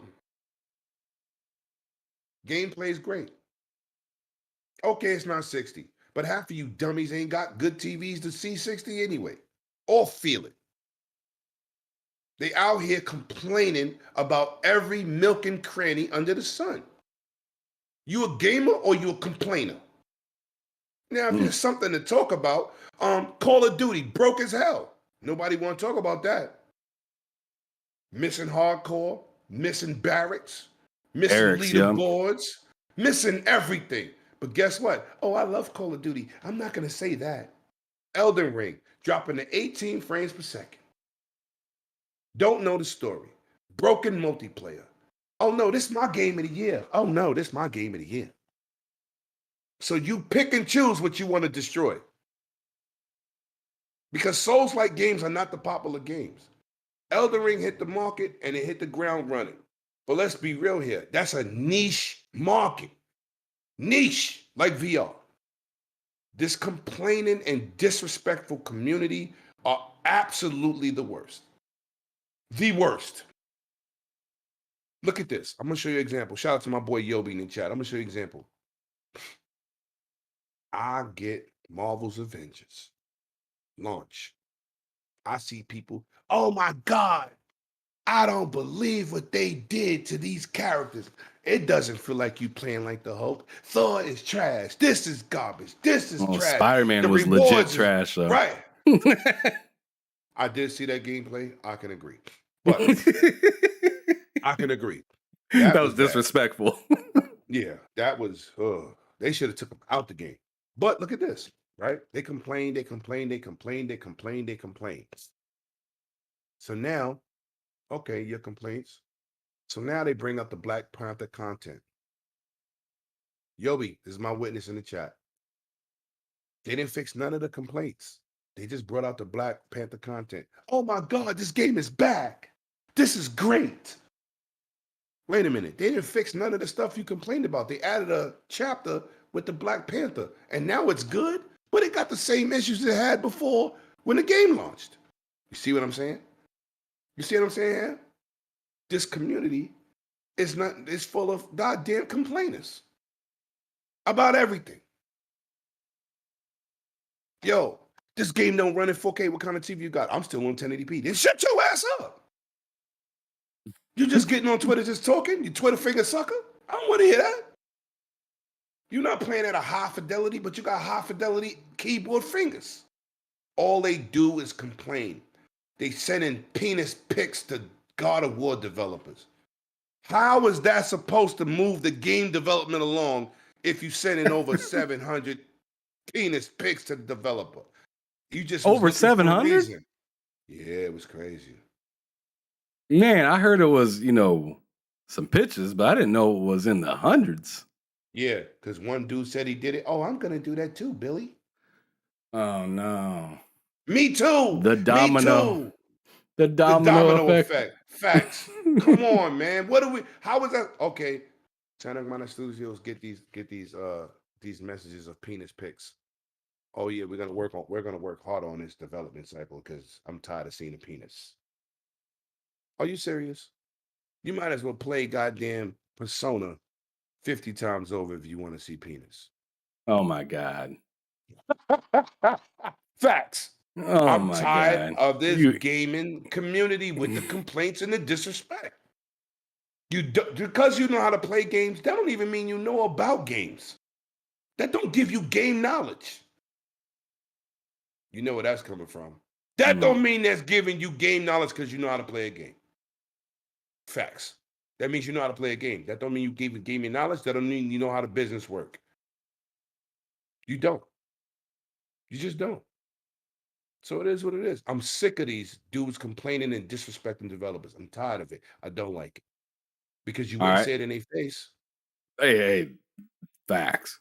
Right? Right. You're a keyboard warrior. You're a keyboard warrior. Facts. Oh yeah. I was listening to Colt Eastwood just a few days ago, and he was telling me, or he wasn't telling me, but he was just saying on his, podcast that he had met somebody at E3 and was and he was, having a good time, and he had told that dude like, yo, what's your YouTube? Let me hit, let me go to subscribe on there. And he's like, no, yo, you don't want to subscribe to my channel. You'll hate everything that I have to say. I'm a fanboy on there. And it's just like, bro, why? I'm a real dude. Why throw yourself under a bus like that? You know what I'm saying? Because they fake. They do things to get your attention. Mm. That's what I will not do. I want you to come to my channel and respect my work. You respect it, you subscribe. You know what I told that dude who tried to insult me about that Jotney edition or Jilnir, whatever it's called? Don't come back. You won't be missed. You're not going to insult me because I'm real. If you want me to lie to you and tell you PlayStation's the best and they didn't have my game missing, you can kiss my ass. Like, I'm not going to sit here and lie to you. I'm not going to say something that didn't happen. If you don't like real, you won't like yourself because I'm going to say something that's real. And shout out to Colt, man, one of the dudes I met at E3 who's a down-to-earth good dude. It is what it is. Well, anyway, shout out to you, 108 Dragon Lemon, for being on the show. We are closing this thing out, and we hit just over 3 hours. That's just us chilling. Like it. That's what I'm saying. I looked down and seen like 2 hours and 45 minutes. I said 25 minutes over an hour ago. So wow, Thanks for having me, brother, man. Thank you. Hey, it was a pleasure. You're welcome back to do some bullshitting with me, Loke and Cozy. I don't know. I can't take too much of Cozy because she be trying to assassinate your brother Lemon, man. And she light skinned. She gotta get it together, man. She a light skinned thug. Right. You gotta fly that flag for the light skinned team. You know what I'm saying? Like, what's going on here? Somebody, I'll pull up at E3. Please do not if you bring in that smoke. I don't want the smoke, man. And and Cloaked Onyx in the chat drew it out for you on how to say it. Jotnar. Okay, I got you. There you go. But anyways, it was fantastic having you here, brother. One thing I want you to do before we get the hell up out of here is going ahead and let everybody know where they can find you. I'm going to throw your link in the chat right now so everybody can see it. But go on ahead and let everybody know where they can find you and whatnot before we get up out of here. So, man, first of all, shout out to you, my brother, and continue much success and continue to do what you do. You know I got your back. You know I support you. You know I got nothing but love for you. Shout out to everybody that pulled up tonight. And yes, as my boy, Mr. Ham Solo, has pulled out them links. Hit that like and subscribe on that YouTube channel, man. It is greatly appreciated. It is very humbling that y'all pulled up tonight, gave us your time to come here and chill with two brothers talking some gaming talk, man. This is what I love to do. And listen, if I pull up at any convention, no matter where I'm at, man, come by, say hello, say what's good, man. I'm very sociable. We out here in these streets, man, and I look forward to meeting you, Ham, at E3. You pull up, we gonna show up. That's what it is, man. Shout out to, like I said, shout out to everybody. Without y'all, there's no us. That is definitely a fact, man, because we could just be sitting here in a regular Xbox Live party chat talking with no audience. So thank y'all for being who y'all are, man. And it's time for some shrimp egg foo young. I ain't lying, I'm starving. I bet you are. But the very last thing I'm going to have you do for me before I hit this stop streaming button is I want you to describe gaming for me only using 3 words.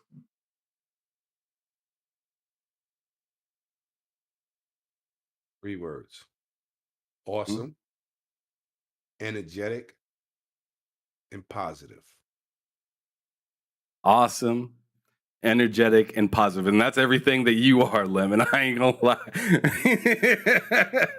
No, I mean, bro, you are one of the most energetic people I've ever met in like online and whatnot. Like, bro, like you keep that energy. I love it. Keep it going. Don't change. Yeah. Don't let nobody get in your way, brother. You doing your thing out here. But I appreciate everybody for stopping through for this evening's show. As Lemon said, make sure you guys hit that like button, hit that subscribe button. Go check out Lemon's channel, subscribe. Hit that button for the brother over there. He comes out with some fantastic content on the weekly. But yeah, I hope to see you guys back here this Thursday, 7 p.m. Central, 8 o'clock Eastern, to talk to Hargeet Shanit, the my guy man. he's the man. My guy. Bro always got that paper in everybody's chat. He is wilding with that, but he also got some fantastic history behind him. I've heard a little bit of stuff from him from being on Fonz's show. I've also talked to him a little bit, like just through some chats and whatnot. He's a really good dude. Very humble dude. Very humble dude. Lemon told me about him at E3 a while back. PAX. Or was it PAX? Hooked PAX. everybody this up year. with dinner, bro. This year. That That's dude, crazy. First of all, the dude is a pure-hearted, honest individual, man. Forget the dinner side. He's just an awesome guy, man. It was a pleasure to meet him at this PAX East in Boston with my Iron Lord brothers. We had a blast. He came on my podcast, showed the love, man. He's in the inner circle, very humbling man, very good dude. He's gonna be an awesome guest for you, brother. Awesome. Yeah. He's on Game On Daily quite a bit with Gaz and Asa as well. Right. Really, really good dude of the community. A kind of person that you definitely want on your side. Not like throw the money away. This has nothing to do with money. Nothing to do. He's just a good, positive person that has really good insight. And I definitely cannot wait to talk to him on Thursday. But thank you, everybody, so much for coming through. Thank you again, Lemon. I'll be talking to you soon on Xbox Chat, and hopefully I come back on your show again in the near future. You're always welcome, brother. You're always welcome. Bro, just hit me up with an invite, and I'll do the damn thing. But thanks so much, everybody. Y'all have a wonderful rest of the week, and have a blessed rest of your evening. Peace out, y'all. And as I always say before leaving, keep it gaming or keep it moving. Peace out. Welcome to the Behind Them Sticks podcast, brought to you by TSWS Gaming. Come and talk to me, Lennard Ray. Come on. Come and talk to me. I just have a conversation.